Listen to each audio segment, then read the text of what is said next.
Road మీద కానీ ఎక్కడ కూడా ఆ సభ్యులందరూ కూడా దయచేసి సభాపరంలోకి వచ్చి కూర్చుని మహామంత్రం పండించుకుంటూ సంగీత నిర్వహణ కార్యక్రమంలో చాలా ఆనందం పొందవలసిందిగా ఉంటుంది.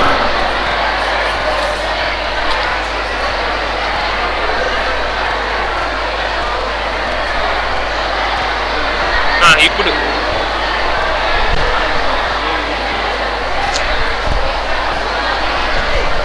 మొత్తం ఓకే, కొద్దిగా అటు తిప్పి నెమ్మదిగా స్లో చేయి. ఇటు అంత ఫాస్ట్గా స్లోగా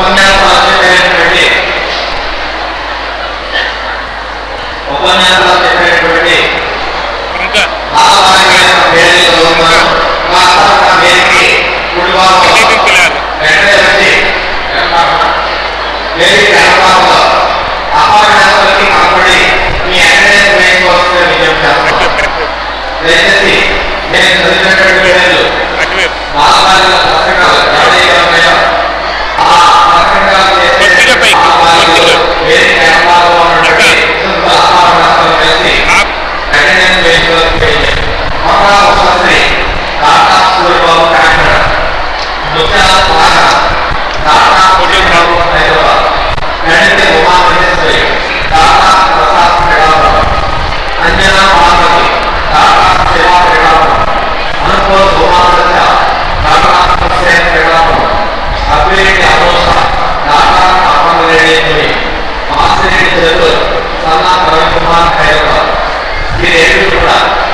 రాజమ్మ 46 నెంబర్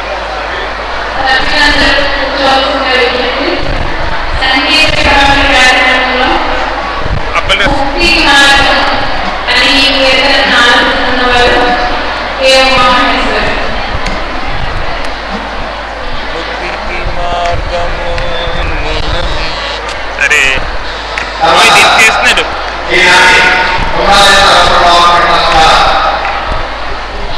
నువ్వు చెయ్యి మళ్ళీ చేద్దాం నువ్వు చెయ్యి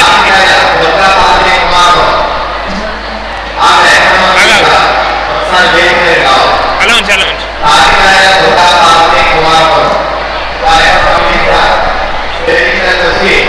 నువ్వు అతనికి ఫోన్ చేయి అతనికి ఫోన్ చేయి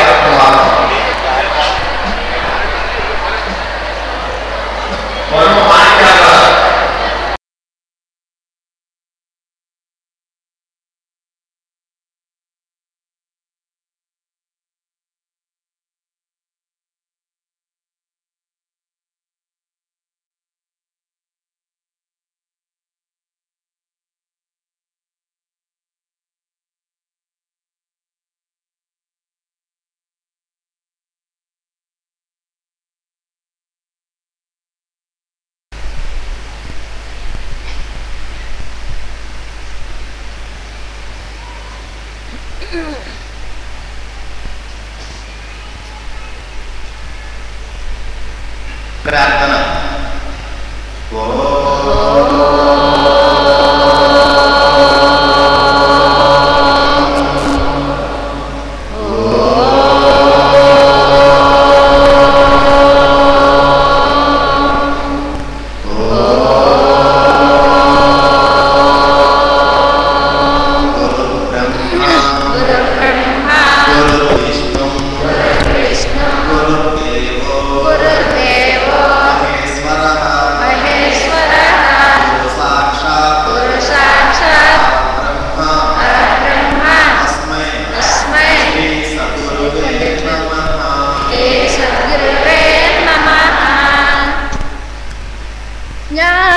జ్ఞానముల మధ్యగాలు నన్ను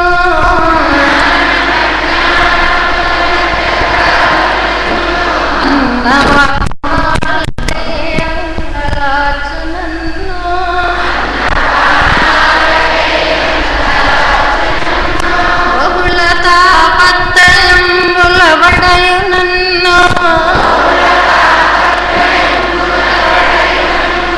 దుఃఖ చికింధనంబునై గలలు నన్ను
వైశాల్యము, నీ లోతు, నీ సర్వజ్ఞత్వము తెలిసిన వారెవరూ లేరు.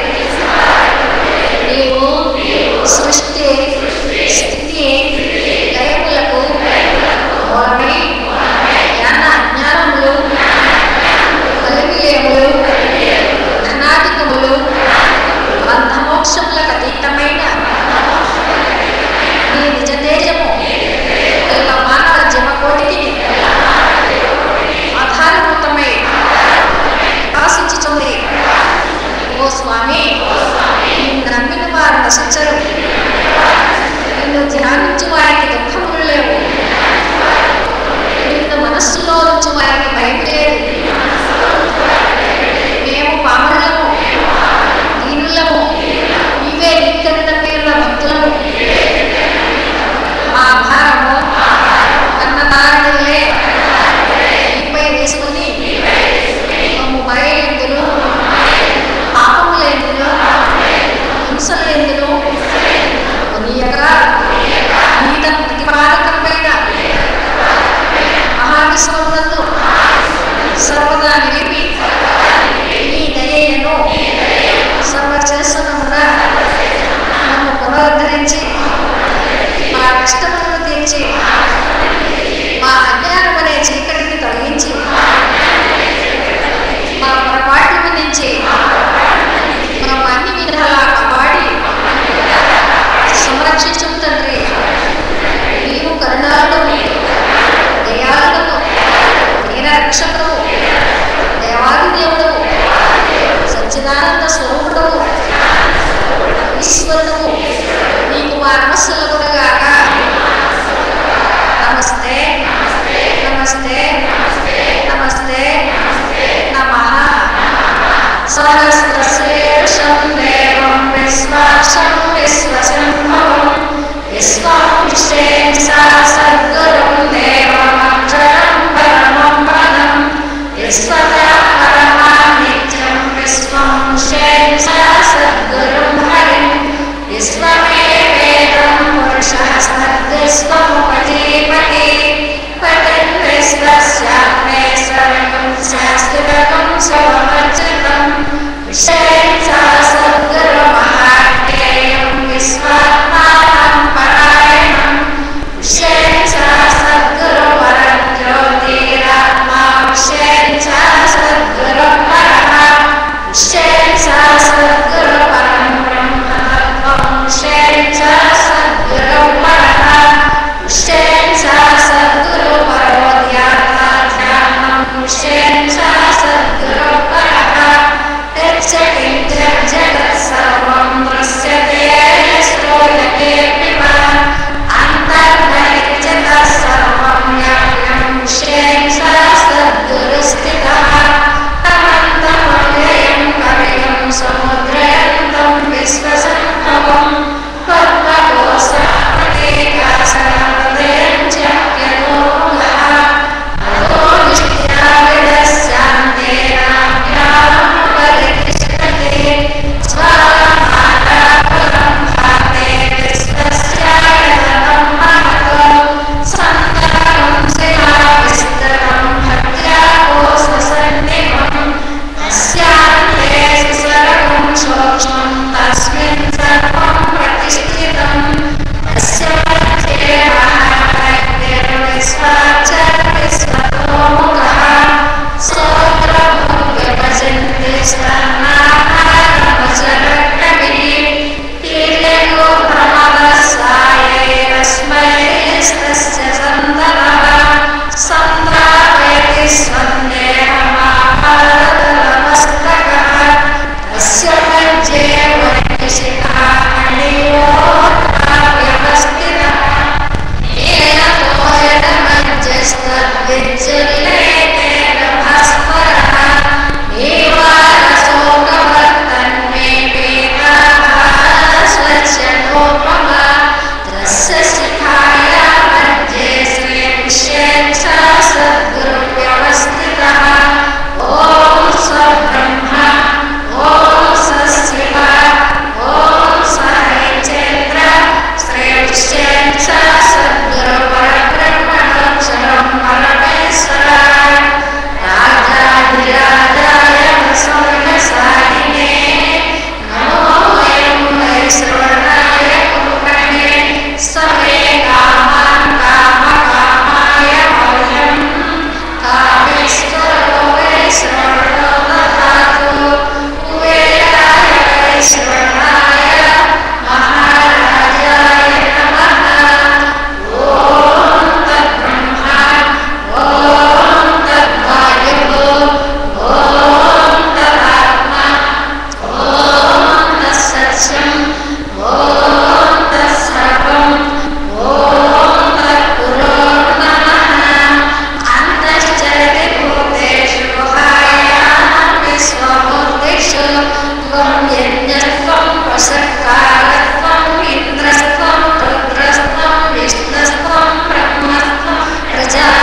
ఎక్కడ అక్కడే నిశ్శబ్దంగా కూర్చోవలసిందిగా విజ్ఞప్తి.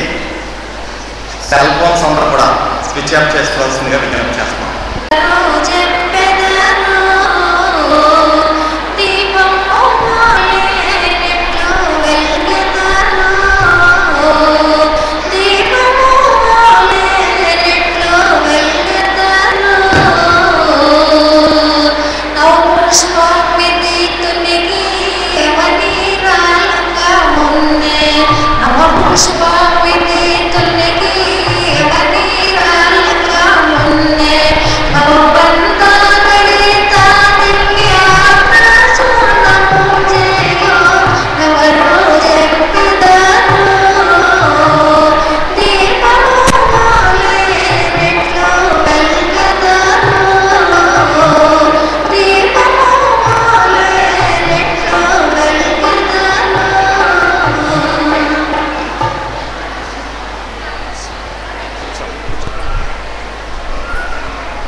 శ్రీ శ్రీ శ్రీ విశ్వ విజ్ఞాన విద్య ఆధ్యాత్మిక చక్రవర్తులకు సాష్టాంగ నమస్కారములు. సభ్యులకు, సభ్యేతరులకు, అతిథులకు అందరికీ కూడా వెనక్కి నమస్కారం. ఈరోజు మహాసభలో 3వ రోజు అతి పవిత్రతతో మహాప్రేమ గరిమతో గ్రాలుడు మీరే చుట్టాలు మా ప్రాణార్థములనే నా ప్రాభవములనే నిశ్చయుడు మీరే స్నేహితులు మా జ్ఞాన సాధన చేత ధ్యాన నిష్ఠల చేత ధనరుడు మీరే సోదరులు మాకు పూజ్య భావమునందు పుణ్యశీలమునందు వర్ణింప మీరే దేవతలు మాకు మీరే చేదోడు వాదోడు మీరే ముఖ్యులు తల్లులు మా మహాజ్ఞాన సభ జగన్మందిరముగా. స్వామి మనలే చుట్టాలు, మనలే బంధువులు, మనలే సోదరులు, మనలే తల్లులు, మనలే బిడ్డలు అనే స్వామి భావించేటటువంటి విధానంలో మనందరూ కూడా ఈ రోజున 3వ రోజు సభని వీక్షించి స్వామి యొక్క అనుగ్రహ భాషణంతో పాటు స్వామి యొక్క ఆశీర్వాదాన్ని కూడా తీసుకొని ఈ యొక్క జ్ఞాపకాలు మరలా వచ్చే సంవత్సరం వరకు కూడా మనం జ్ఞాపకించుకునే విధంగా ప్రతి ఒక్కరు కూడా అత్యంత క్రమశిక్షణతో పాల్గొవలసిందిగా విజ్ఞప్తి. ఈనాటి సభలో ముందుగా శ్రీ సత్యనారాయణ రాజు గారు సేవ యొక్క విశిష్టతని తెలియజేయవలసిందిగా మనం శ్రీ సత్యనారాయణ రాజు గారు సేవ యొక్క విశిష్టతని అనుభవంతో మెలవించి సభకు తెలియజేస్తారు.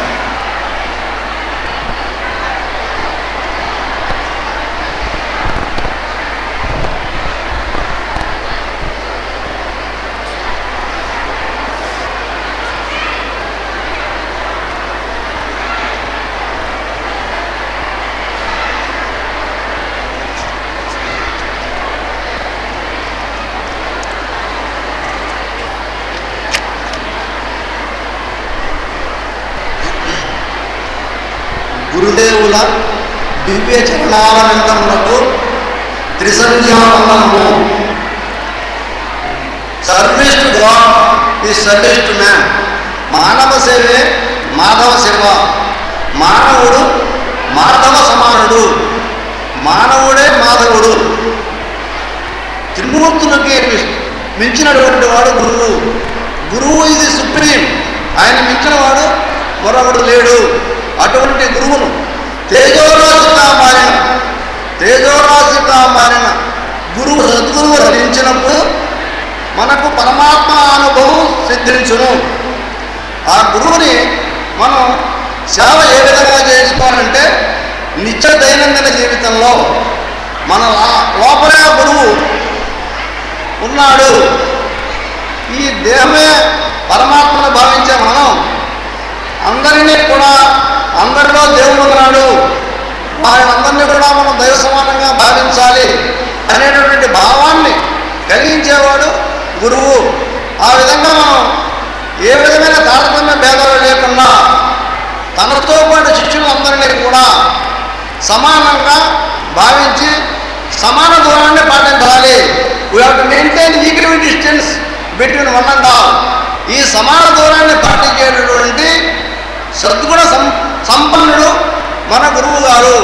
ఆయన 5 సంవత్సరాల బాల్యం నుంచి 70 సంవత్సరాలు కాదు 100 సంవత్సరాల వృద్ధులైనా సరే వృద్ధుడైనా సరే, బాబు మీరు బాగున్నారా, ఎలా ఉన్నావు తల్లి, ఏమి చదువుకుంటున్నావు అని వాళ్ళ వివరాలు అడుగుతూ వాళ్ళ యొక్క ఆరోగ్య విషయాలను కనుక్కుంటూ, ఆ పక్కన వాళ్ళు ఎక్స్రేలు స్కానింగ్ వెళ్ళి చూస్తూ వైద్య సలహాలు ఇస్తూ విజిటర్స్ ఎవరు వచ్చారో చూసుకుంటూ ఆ సూర్యబాబు పక్కన వరకు మరొక ఆకాంక్ష తెలియజేస్తూ, బాబు వీళ్ళ మాట్లాడమని చెప్పండి కానీ తెలియజేస్తూ, ఆయన కంప్యూటర్ లాంటి వాడు. ఒకసారి మనిషిని పలకరిస్తే మనం మన బంధువులందరూ పేర్లు మరిచిపోతాం, బంధుత్వాలు మరిచిపోతాం. ఆ విధంగా కాకుండా ఆయన ఎప్పుడూ కూడా కంప్యూటర్ కనిపెట్టిన మనిషి, కంప్యూటర్ ఫీడ్ చేయాలి, ఈయన ఫీడ్ చేయాల్సిన అవసరం లేదు, అది స్వయం. అంతేగాని అటువంటి గురువుని మనకు దొరికినందుకు మనందరం కూడా ఆయనకి ఎంతో రుణపడి ఉంటాము. తర్వాత మనం ఈ గురువు దగ్గర ఆశ్రయించినప్పుడు, మనం ముందే గురువు దగ్గర వెళ్ళినప్పుడు అన్నీ నిర్ణయించుకుని ఈ గురువు మనకి అన్నీ కూడా మనకి తెలియపరుస్తాడా లేదా, తన అంతటా వాడిని చేయగలుగుతాడా లేదా, ఈ గురువు మనకి అని చెప్పిన మనం ప్రశ్న వేసుకుని ఆలోచనకి రావాలి. ఆ విధంగా రాకుండా వచ్చిన తర్వాత 2 పడవ మీద ప్రయాణం చేస్తే వాడికి ఎటువంటి ఫలితము అందదు. అది ఏ విధంగా అంటే ఉత్తమ శిష్యులకి మహనీయమైనటువంటి సమగతి ప్రాప్తిస్తుంది, ఉత్తమ గతి ప్రాప్తిస్తుంది. మధ్యమ శిష్యులకి ఉపగతి లభిస్తుంది. అధమ శిష్యులు అధోగతి పాలవుతారు. అటువంటి అధోగతి పాలవకుండా ఊర్ధ్వ భూమికలను అధిరోహించు ఉత్తమ శిష్యులు, ఊర్ధ్వ భూమికలను అధిరోహించు ఉత్తమ శిష్యులు మహనీయులు, మార్గమున చరించు మధ్యమ శిష్యులు మాననీయులు. అధమగతి పాలయ్యేవాళ్ళు అధోగతి పాలవుతారు. అందుకని ఒకసారి గురువు పాదాన్ని తాకిన తర్వాత మన రెండో విషయం లేకుండా నన్ను నా గురువంతరం చేస్తాడు అని చెప్పి ఆయన మనసా వాచ అన్ని సమస్త వేళల్లోనే గురువు యందు అపారమైన భక్తి కలిగి గురువాజ్ఞను శిరసావహించి తలలోని నాలుగోవలే మనం ప్రవర్తించాలి. దీనన్నింటినీ కూడా భావం ముఖ్యం. భావాన్ని మించింది మరొకటి లేదు. ఈ భావాన్ని బట్టే మనకు అన్ని పనులు జరుగుతూ ఉంటాయి.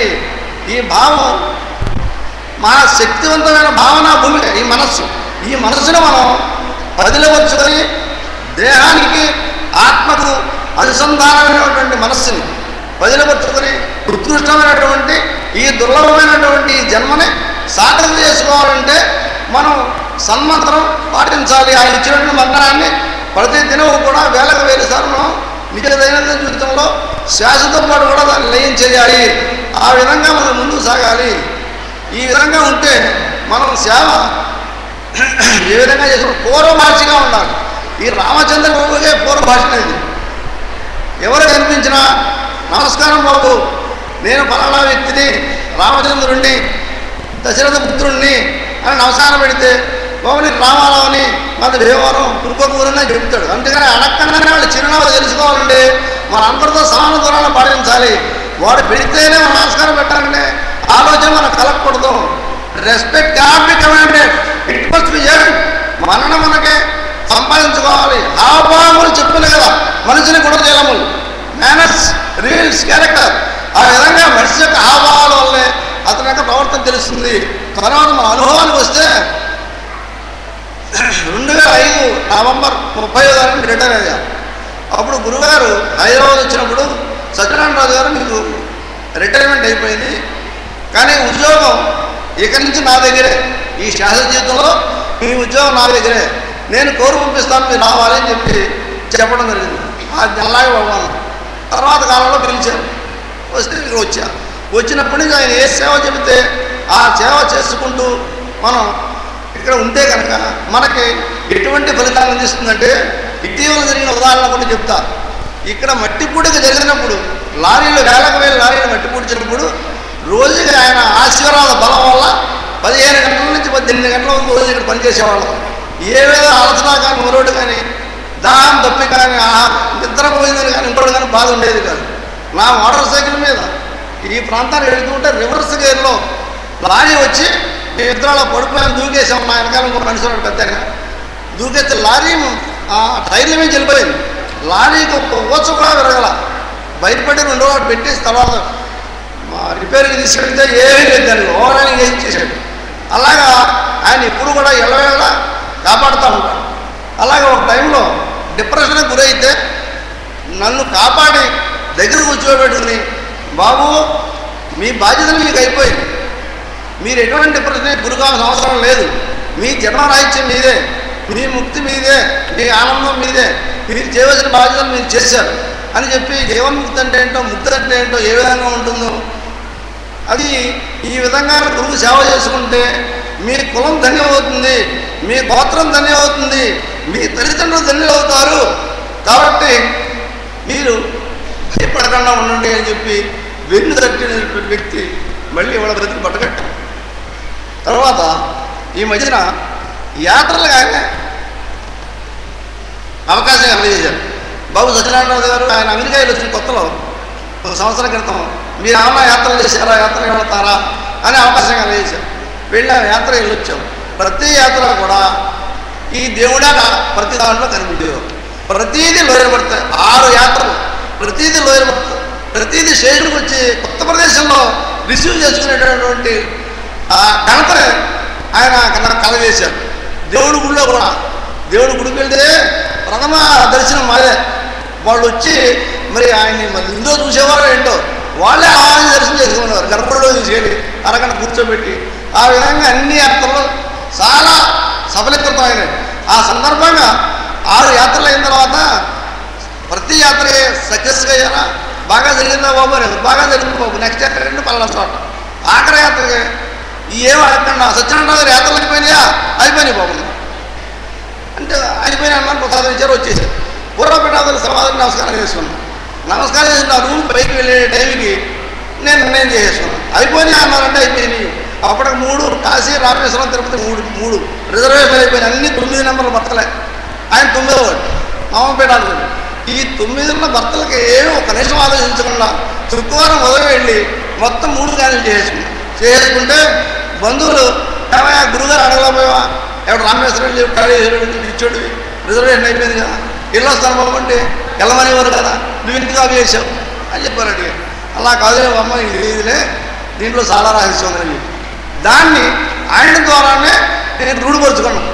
బాబు నా భావం కరెక్ట్ ఉన్నా కదా, అవును బాబు మీదే కరెక్ట్, మీరు ఆలోచించిన మాట కరెక్ట్ అని చెప్పి ఆయన రూఢిపెట్టారు. అలాగే ఉదాహరణలో 16-18 ఉదాహరణలు ఉన్నాయి. 18 ఉదాహరణలకి సరిపోదు, 18 రోజులు పడుతుంది 30 ఉదాహరణ విపరంగా చెప్పాలంటే. ఆ విధంగా యాత్ర అనేది ఈ travelling not only broadens the views but also broadens mercy and magnanimity, human sympathies. Human ఈ మనసుకి ఎలా అనిపిస్తుందంటే మనోవికాసాన్ని పెంపొందింపు చేయడమే కాకుండా సద్భావన కలిగేయడం, పక్కవాడి సానుభూతితో చూడడం, అటువంటి గుణాలను కలగజేసింది ఆ యాత్ర. అందరూ అనుకున్నారు ఏదో మధ్యలో రోజు నెలలకి యాత్ర వెళ్ళిపోతున్నాడు ఈయన, ఎందుకు ఏమిటి వీడు పని లేదు, పాటలు వెళ్ళిపోతున్నాడు, యాత్ర వెళ్ళిపోతున్నాడు, గురుగారు ముట్టుకుంటుంటే ఆ గుళ్ళో గోపురంలో ఏముంది, ఆ గుళ్ళో గోపురంలో ఏముందో దేవుడిని చూడడానికి కాదు పంపించింది, ఇది జీవితం ఎలా ఉంటుంది అని నేర్పడానికి ఆయన అటువంటి మహదవకాశాన్ని కలిగేశారు. ఇటువంటి ఉదాహరణలు, ఇటువంటి అనుభవాలు చాలా ఉన్నాయి. నేను చెప్పే దాంట్లో 10 వంతు కూడా చెప్పలేకపోయాను. 10 నిమిషాల టైం అన్నట్టుంది. కాబట్టి ఈ గురువు దగ్గర మనం స్వీయ క్రమశిక్షణ కలిగి ఏదైతే చెబుతారో దాన్ని ఎవడైతే ఆచరిస్తాడో, రెండో భావన లేక ఆచరిస్తాడో వాడే ముందుకు వస్తాడు, లేనిచో అధోగతికి పాలవుదురు. కాబట్టి మనం వర్ధముఖానికి వెళ్ళడానికి ప్రయత్నం చేస్తూ ఏది చెబితే అది తూచా తప్పకుండా దూకుంటే దూకటమే, రెండోది లేదు. ఏంటి అయ్యేలా చెప్పారు, ఇక్కడ చెట్టు పెట్టమన్నారండి, ఈ చెట్టు పెడితే వేసవికాలంలో బతుకుతుందా, అవి ఇక్కడ 10 రోజులు కూడా పెట్టుకున్నారండి, 8 రోజులు సరిపోతుంది కదా, ఈ స్తంభం ఎందుకు ఇలా పెట్టుకున్నారు, ఇలా పెట్టాలి కదా, ఆయన ఏమన్నా ఇంజనీరా, ఇటువంటి 90 ఆలోచనలు. వద్దు మరో నీకు ఆలోచన పెట్టమన్నాడు, పెట్టవే బాబు అంటే నవ్వుకునేవారు. అది అలాగే జరిగింది. అలాంటి విషయాలు చాలా విషయాలు ఉన్నాయి. మరొకసారి అవకాశం కలిగినప్పుడు తప్పనిసరిగా చెప్తాను. కాబట్టి అందరినీ ఆ గురువుగారు మనందరే కూడా ఆయన కృప మనం కలగజేయాలని, అందరికీ సమానమైన కృప, సర్వేజన సుఖనోభవంతు ఏ విధంగా ఆయన పలుకుతారో అందరికీ కూడా సమానమైన ఆశీర్వాదాన్ని పొందాలని ఆయన కోరుకుంటూ మొక్కి మోకరించి అర్థిస్తూ ప్రార్థిస్తూ సేవ తీసుకుంటాం.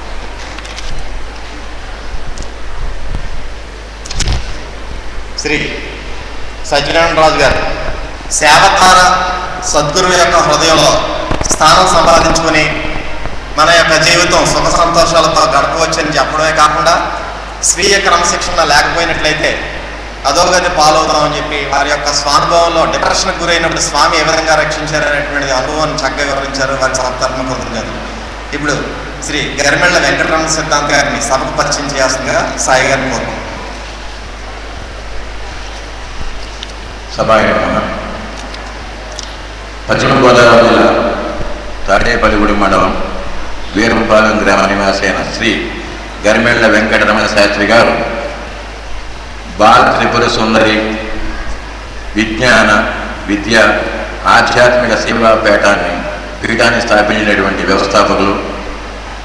పీఠాన్ని స్థాపించి పీఠం ద్వారా 90 గ్రామాలలో గ్రామానికి 30 మంది సేవకులని హిందూ మత ప్రచార నిమిత్తం 900 మంది సేవకులని శిక్షణ ఇస్తున్నటువంటి వ్యక్తి శ్రీ గరిమెళ్ల వెంకటరమణ శాస్త్రి గారు. అంతేకాకుండా వీరు ప్రజలని భగవంతుడికి దగ్గర చేయాలనేటువంటి సంకల్పంతో 159 శివాలయాలని దేశవ్యాప్తంగా స్థాపించారు. అంతేకాకుండా 127 గ్రామాలలో 127 హరిజన వాడలలో రామాలయాలను నిర్మించినటువంటి వ్యక్తి శ్రీ గరిమెళ్ల వెంకటరమణ శాస్త్రి గారు. వారికి స్వామికి ఉన్నటువంటి ఆత్మీయ అనుబంధంతో స్వామి ఆహ్వానం మేర తన అమూల్యమైనటువంటి ప్రవచనాలని మనకు అందజేయడానికి విచ్చేశారు. అత్యంత భక్తి శ్రద్ధలతో వారి ప్రసంగం విని సహకరించవలసిందిగా సభాధ్యక్షులకు మనకు నమస్కారం.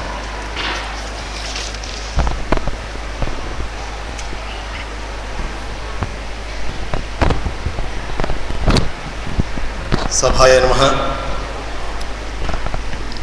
విశేషమైనటువంటి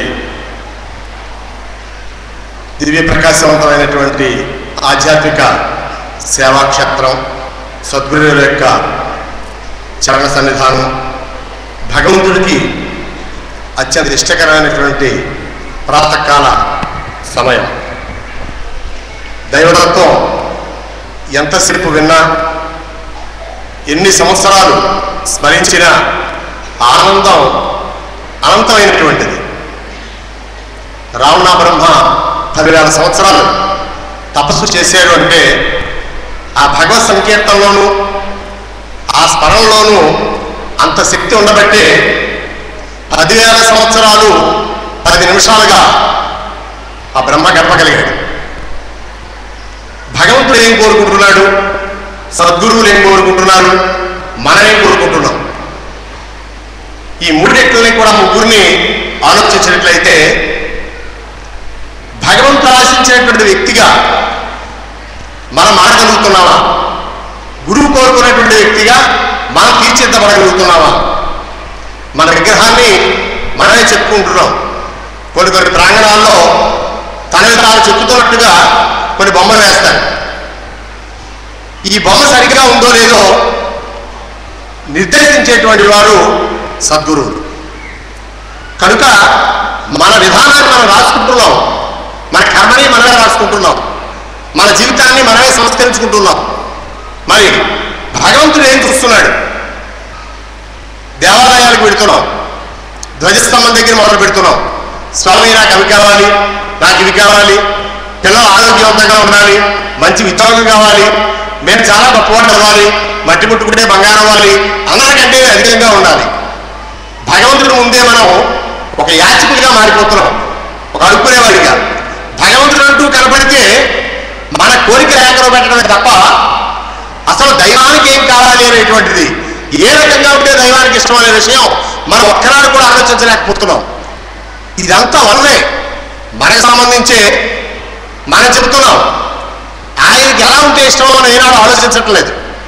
అలాగే గురువు సన్నిధానంలోకి వెళ్ళినప్పుడు కూడా గురువు గారి యొక్క పాదాభివందనం చేసుకుని సద్గురువుని ఆశించడం వల్ల మన యొక్క ఇబ్బంది నుంచి కఠించడమే మనమే తాను తప్ప మనం ఎలా మారాలనుకుంటున్నామో, గురువుల నుంచి ఏం కోరుకుంటున్నారో, మనం ఏ రకంగా తీర్చిదిద్దగలనేటువంటిది ఆయన ఆశయమో చాలా మందికి పూర్తిగా ఇప్పటికీ కూడా అవగతం కావటం లేదు. కేవలం పరధాముడైనటువంటి కృష్ణ పరమాత్మ పాండవులు కూడా ఉన్నాడు. యాగచక్రపణంలో పాండవులు అడుక్కు తిన్నారు, చూస్తూ ఊరుకున్నాడు. అనేక ఇబ్బందులు పడ్డారు, తినడానికి తిని లేకుండా అరణ్యవాసం చేశారు. అయినా పరశురాముడు చూస్తూనే ఊరుకున్నాడు. ఎప్పుడు అవసరం అనిపించింది, ద్రౌపది వస్త్రాహరణప్పుడు ఆవిడ యొక్క మాట తప్పకుండా అవశ్యంగా ఇప్పుడు ఈవిని రక్షించాలి అనేటువంటి భావన పరంధాముడు కలిగింది. ఆ సమయంలో కాపాడాడు. ఆవిడ స్వామి సన్నిధానానికి వచ్చి కళ్ళనీళ్ళు పెట్టుకుని, కృష్ణ, ఏనాడు ఇది నివారణ చేయమని నేను మిమ్మల్ని అడగలేదు, అయినా మాకు కూడా ఉంటే అదనా పడుతున్నా, అసలు ఎన్ని బాధలు పడుతున్నా మీరు ఉపేక్షించే ఉన్నారు. ఈ సమయంలో నువ్వంటూ ఉండబట్టి నన్ను ఆదుకున్నావు, సరైన సమయంలో నాకు వస్త్రాలను ఇచ్చి నన్ను సంరక్షించావని కళ్ళతడి పెట్టుకుంటే, అమ్మా నేను కాపాడలేదు, నీ ధర్మం నేను కాపాడింది, నేను కాపాడలేదు అన్నాడు ఆయన. అంటే నన్ను ధర్మం కాపాడా నీ యొక్క అనుగ్రహం లేకుండా నేనా అంటే ఆయన అన్నాడు, ఏ దానం అయితే నువ్వు చేసేవో దాన్ని పదింతలు సుఖాలు పెంచే శక్తి మాత్రం నా దగ్గర ఉంది, అంతేనే తప్ప ఏదీ చేయకుండా అవసరం వచ్చినప్పుడు ప్రార్థించేటువంటి ప్రార్థన ఏది సరైనటువంటిది కాదు. పరీక్షలో పాస్ అవ్వాలని విద్యార్థి 11 మాసాలు నేర్చిగా తిరిగి 12వ మాసంలో 1 నెల నాళ్ళలో 10 పరీక్షలు జరుగుతాయనగా, స్వామి తలనీలానికి సమర్పిస్తాను, మోకాళ్ళ పర్వతం నడిచొస్తాను, లేకపోతే ఇంకొక వరహాలు కుండీలో వేస్తాను. ఇదంతా భక్తి కాదు, అవసరం కోసం పుట్టేటువంటి భక్తిది, నిత్యమైనటువంటి భక్తి కాదు ఇది. ఆ సమయం గడిపిపోతే ఆ పని పూర్తయిపోతుంది, మళ్ళీ తన పూర్వ జీవితంలో వెళ్ళిపోతూ ఉంటాడు. అలాగే కృష్ణ పరమాత్మ ఒకే ఒక ధర్మాన్ని చెప్పాడు. పాండవులు యుద్ధం ప్రారంభించిన తర్వాత రణక్షేత్రంలో, అర్జున యుద్ధానికి సంసిద్ధంగా ఉన్నావా అంటే సిద్ధంగానే ఉన్నాను, కానీ ఒక సందేహం, కృష్ణ విజయం ఎవరికి వస్తుంది అని అడిగాడు. కృష్ణుడు నవ్వురుకున్నాడు. కృష్ణ ధైర్యం సరిపోవటం లేదు, విజయం తప్పకుండా సిద్ధిస్తుందంటావా అని మళ్ళీ అడిగాడు. ధర్మం జయిస్తుంది అన్నాడు. అప్పుడు తను ధర్మంగా ఉన్నానా లేదా అని ఆలోచించవలసినటువంటి పరిస్థితి అర్జునుడికి కలిగింది. అలాగే భగవంతుడి ముందు మనం ఎప్పుడప్పుడు సమాధానం చెప్పుకోవాల్సిన పరిస్థితి ఒకటి ఉంటుంది. నువ్వు ఏం చేసావు దైవం కోసం అని భగవంతుడు ప్రార్థించడానికి, నాకు ఇది కావాలి అని అడగడానికి మనకు ఉన్నటువంటి అర్హత ఏమిటి?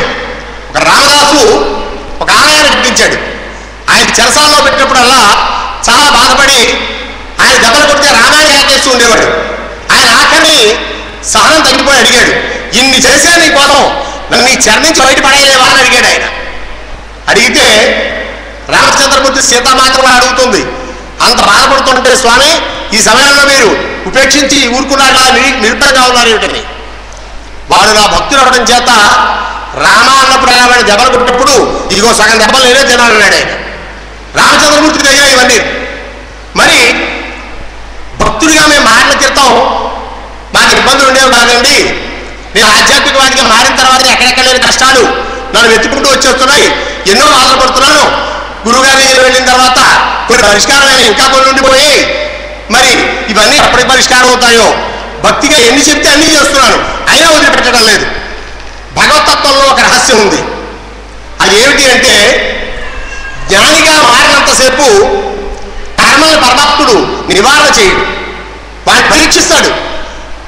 ఆధ్యాత్మికంగా మారినటువంటి వాడు మాత్రమే ఏ కర్మలన్నా ఆనందంగా అనుభవించగలుగుతాడు. మూర్ఖుడికి కష్టం కలిగితే దైవాన్ని నిందిస్తాడు. నేనేం చేశాను భగవంతుడికి అపకారం, నన్ను ఎలా బాధిస్తున్నాడు, నేనేం చేశాను ఈ రకమైనటువంటి స్థితి కలిగించాడు అని. భక్తుడిగా మారినప్పుడు మాత్రం ఇప్పుడు చూడండి, ఎవరికైనా ఒక ఆపరేషన్ చేయాలంటే రక్తం అది సమానంగా ఉందో చేసి పరీక్షించిన తర్వాత ఆపరేషన్ చేస్తాడు డాక్టర్ గారు. దాని ఇది ఏమిటంటే అది అన్ని రకాలుగా పరిపూర్ణంగా ఉండాలి.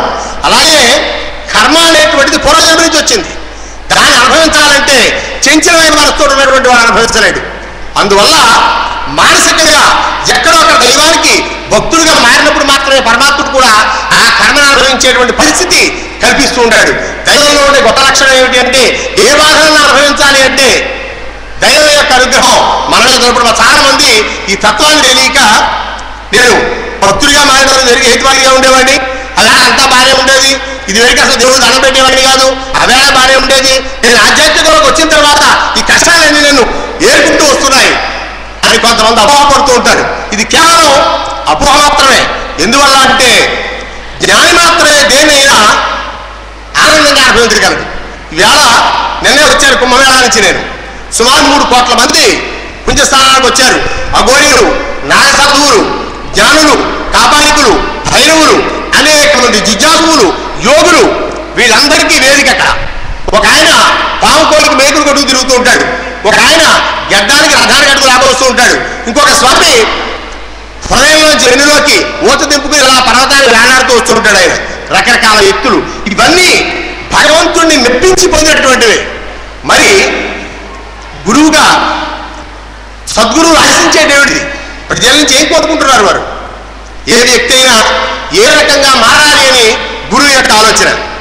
భగవంతుడు కూడా ఒక ఆలోచన ఉంది. మనకి ఒక చిన్న ఉదాహరణ చెబుదాం.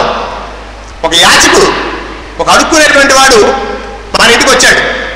తలుపు తట్టినప్పుడు తలుపు తీసిన ఆయన ఏమిటంటే అంత అన్నం పెట్టు తల్లి అని అడిగాడు. అంత అన్నం పట్టుకొచ్చి పెట్టిందా ఇల్లాలు.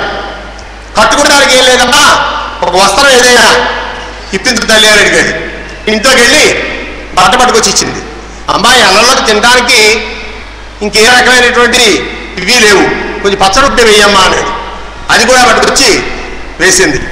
పాలు నడుస్తూనే మండిపోతున్నాయి, పాదరక్షలు లేవు, చెప్పులు లేవు. కాబట్టి పాత ఏమన్నా ఉంటే చెప్పు ఇప్పించు తల్లి అని అడిగాడు. అది కూడా పట్టుకొచ్చి ఆవిడిచ్చింది. అమ్మా ఇవన్నీ ఉన్నాయి, రేపొద్దునకి ఎవరన్నా పెడతాడు పెట్టడం, డబ్బులు కూడా ఏమన్నా ఉంటే వెళ్ళి రేపొద్దున కూడా పలహారం చేస్తానని పేరు చెప్పుకున్నాడు. ఆవిడకి చాలా పాపం వచ్చింది. నువ్వు అడిగినవన్నీ ఎన్ని అడిగితే అన్నీ కాదనకుండా 10 సార్లు లోపలికి వెళ్ళి పట్టుకొచ్చి నీకు ఇచ్చాను. ఇవేళ అయిపోయింది, ఇవేళ ఆనందాన్ని రోజుగా కడుపు నిండింది, రేపటికి కూడా జాగ్రత్త పెట్టుకోవాలనేటువంటి ఆలోచన నీకు కలిగింది. అంటే నీకు నీ గురించి తప్ప నీకు మిగిలిన వాటి గురించి ఆలోచనతో పని లేదు. కాబట్టి నీలాంటి వాడికి ఇలాంటివి చేయడం చాలా తప్పనైనా అని తలుపేసుకుని లోపలికి వెళ్ళిపోయింది. వాడికి ఎన్నిసార్లు వచ్చినా తలుపు తీయలేదు. తెల్లారి వెళ్ళి వచ్చాడు.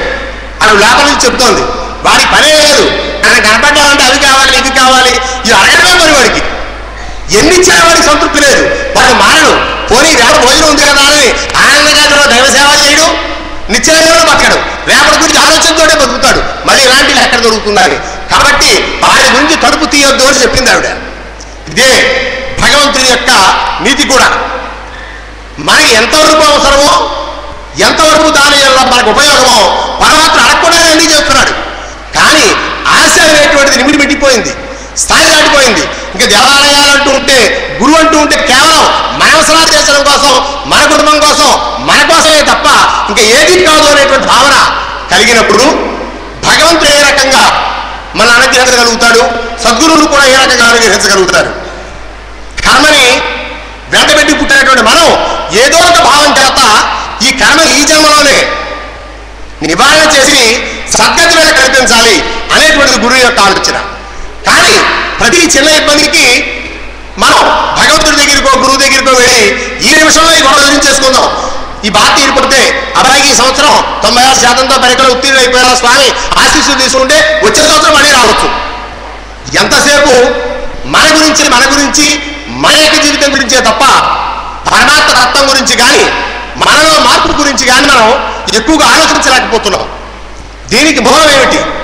మితిమీరినటువంటి స్వార్థం. ఈ స్వార్థం వల్ల మనోమాలిన్యం పట్టుకుంటుంది. దేహం కోసం ఖర్చు పెట్టేటువంటి ప్రతి తపస్సు, ప్రతి సేవ, ప్రతి ధ్యానం దేహం పోయినప్పుడు దీంతో పాటు అది కూడా అదృశ్యమైపోతుంది. మరి సేవ అనేటువంటిది నిశ్చయంగా దేన్ని కోరకుండా మనకి మానవుగా సాధించవలసినటువంటిది. అది భగవంతుడు గురువుకి చేసే సేవలో కానీ, భగవంతుడికి చేసినటువంటి సేవలో కానీ ఫలాపేక్ష రహితంగా నాకు ఏమీ వద్దు, ఈ జీవితాన్ని ఇచ్చినందుకు నన్ను ఏం చేయమంటావు? భగవంతుడి యొక్క అనుగ్రహంతో సద్గురువు తయారవుతారు. ఆ గురువు యొక్క ఆలోచన ఏమిటి అంటే, ఎవరన్నా వచ్చి స్వామి నాకు ఇబ్బంది ఉందిలాగా అని చెబితే పర్వాలేదమ్మా కొద్ది కాలం వెయిట్ చేయండి, అన్నీ సమసిపోతాయి, అన్నీ పరిష్కరింపబడతాయి అని చెబుతారు.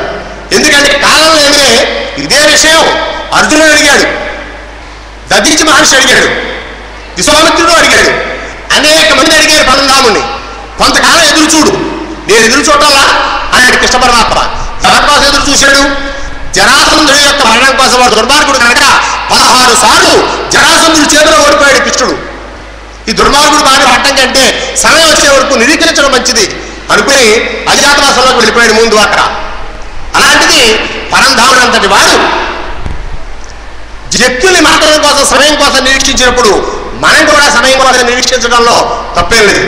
కనుక గురువు యొక్క అనుగ్రహం ఆశీస్సులు ఉంటే ఒక ఆపరేషన్ చేసేటప్పుడు మత్తు ఇవ్వకుండా చేసేటువంటి ఆపరేషన్కి మత్తు చేయనప్పుడు చేసేటువంటి ఆపరేషన్కి ఎంత వ్యత్యాసం ఉంటుందో అంత వ్యత్యాసం ఉంటుంది. కర్మ ఎవరికైనా తప్పదు, అనుభవించవలసింది. కానీ సద్గురు యొక్క ఆశీస్సులు, గురువు యొక్క ఆశీస్సులు, పరమేశ్వర యొక్క అనుగ్రహం ఉన్నప్పుడు మీరు బాధను కూడా ఆనందంగా అనుభవించగలుగుతారు. అది గురువు ఇచ్చేటువంటి దివ్యమైనటువంటి అనుగ్రహం. పూజాధికారులు చేసేటప్పుడు, దానం చేసేటప్పుడు, భగవంతుడు రక్షించేటప్పుడు ఈ 2 వేళ్ళు నిషేధం అని చెబుతాడు. ఈ తూపుడు వేలు ఒకటి, ఆఖరి ఉన్నటువంటి చిటికిన వేలు ఒకటి. ఈ రెండింటికి ఎందుకని నిషేధాన్ని ఇచ్చాడు అంటే, ఈ వేలు చేసేటువంటి పని ఏమిటి అంటే, ఇది నేను చేశాను, ఇది వీళ్ళందరూ చేశారు, ఇదంతా నా సమూహం, ఇదంతా నేను సంపాదించినటువంటిది, ఇది నాది, ఇది నీది, ఇది నేను, ఇది నువ్వు. ప్రతి వ్యక్తి మధ్యలోనూ డిటాచ్ చేసేటువంటిది వేలు. వ్యత్యాసం భగవంతుడికి తనకి మధ్యలో కూడా ఈ వేలు వ్యత్యాసాన్ని సూచిస్తుంది. నేను నీకు ఇంత పూజ చేశానని చెబుతాడు ఈ వేలు ఎలా చూపించి. భగవతత్వాన్ని అర్థం చేసుకోవాలనుకునేటువంటి వాడు ముందుగా తను అనేటువంటిది, భగవంతుడు అనేటువంటిది వేరు కాదు అనేటువంటి తత్వాన్ని గ్రహించగలిగినప్పుడు మాత్రమే ఈ నేను అనేటువంటిది పోతుంది. అంతవరకు ఇదంతా నాది, ఇది నేను అనేటువంటి అహం వాళ్ళని విడిచిపెట్టదు. కాబట్టి అహానికి ప్రతిరూపమైనటువంటి ఈ వేలుని పూజాధికారులు నిషేధించాడు. తర్వాత ఈ ఆఖరి వేలు, ఈ చిన్న వేలు ఉంది. భగవంతుని ముందు ఎప్పుడు కూడా సిగ్గుపడేటువంటి పనులు చేయకు, తలకాయ ఎత్తుకునేటువంటి పనులు చేయకు. అవి ఎలాంటివి? దానికి కాంతి తనదని చెప్పేటువంటి వాడు స్వామి ఎవరికి తెలియకుండా వాడు ఆస్తిలా ఆయన చేసుకున్నాను క్షమించిన తలకాయ ఎత్తుకుని దేవుడిని నుంచుంటాడు. చూసారా, నేను ఈ తప్పు చేశాను, ఆ తప్పు చేశాను, నన్ను క్షమించు స్వామి అని. ఇదంతా భగవంతుని ముందు మనం చిన్నగా మారిపోయేటువంటి మార్గాలు. భగవంతుని ముందు ఎప్పుడూ కూడా ధైర్యంగానే, నిశ్చయంగానే నిలబడాలి. కాబట్టి ఎప్పుడు దేవుడి ముందు చిన్నగా ఉండకు అని చెప్పడానికి ఆఖరి వేళ కూడా పూజాధికారులు నిషేధించాడు. 2 ధర్మాలు, నేను అనేటువంటిది విడిచిపెట్టడం, రెండోది భగవంతుడు ముందు తలకాయించుకునేటువంటి పనులు చేయటం మానేయటం. ఈ రెండిట్లో ఉండేటువంటి ఆంతర్యం. ఇంకా మిగిలినటువంటిది ఈ యొక్క 3 వేళ్లే. ఈ బొటకన వేలు అనేటువంటి టమ్ము ఇదే ఆత్మ. 1,00,000 కోట్ల ఆస్తి మనకున్నా ఈ చేత్తో అన్నం తినాలి అంటే ఈ బొటకన వేలు లేనిదే ఈ ఆహారం లోపల తీసుకోలేము. అంటే దీని అర్థం నీలో ఎలాంటి దేహం ఎంత దారిద్ర్యంగా ఉన్నా ఆత్మ అనేటువంటి శవం లేనప్పుడు ఈ శరీరం అవతల పారేయడానికి తప్ప ఎందుకు పనికిరాదు. అదే ఈ యొక్క ఆత్మ. ఈ ఆత్మ ఎవరితో కలుస్తోంది? మనలో గొప్పగా ఉండవలసిన ఇంకో విషయం ఉంది. అదే ఈ మధ్యలో ఉండేటువంటి మధ్యవేలు ఎత్తుగా ఉంటుంది. మనలో ఉండవలసినటువంటి లక్షణం ఏమిటి అంటే బుద్ధి. మనం చేసే యజ్ఞాలు, యాగాలు, తపస్సు, దానం, సత్ప్రవర్తన ఇవన్నీ మనిషిలో బుద్ధిని పెంచుతాయి. ఎవరి గురించి అని అడిగినప్పుడు ఆయన చాలా బుద్ధిమంతుడు అంటారు. అంటే బుద్ధిని పెంచుకున్నటువంటి వాడు బుద్ధిమంతుడు. ఒక్క బుద్ధి మాత్రమే ఆత్మానాత్మ వివేకాన్ని, ధర్మాన్ని, జ్ఞాన పరిజ్ఞానాన్ని మనకి సమానంగా చూపించగలుగుతుంది. మనం ఎలా ఉండాలో, ఎలా బతకాలో తీర్చిదిద్దగలిగేటువంటి మనలో ఉండేటువంటి బుద్ధి. ఆ బుద్ధి సంస్కారమే మనని ఆధ్యాత్మికం వైపు నడిపిస్తోంది, గురువు వైపు నడిపిస్తోంది, కర్మ నుంచి విముక్తి వైపు నడిపిస్తోంది. కాబట్టి ఈ ఎత్తైనటువంటిది బుద్ధి. తర్వాత ఉన్నటువంటి ఉంగరం వేలు ఉంది, ఇదే దేహం. ఈ ఉంగరం వేలుకి దేహానికి ఏం కావాలి?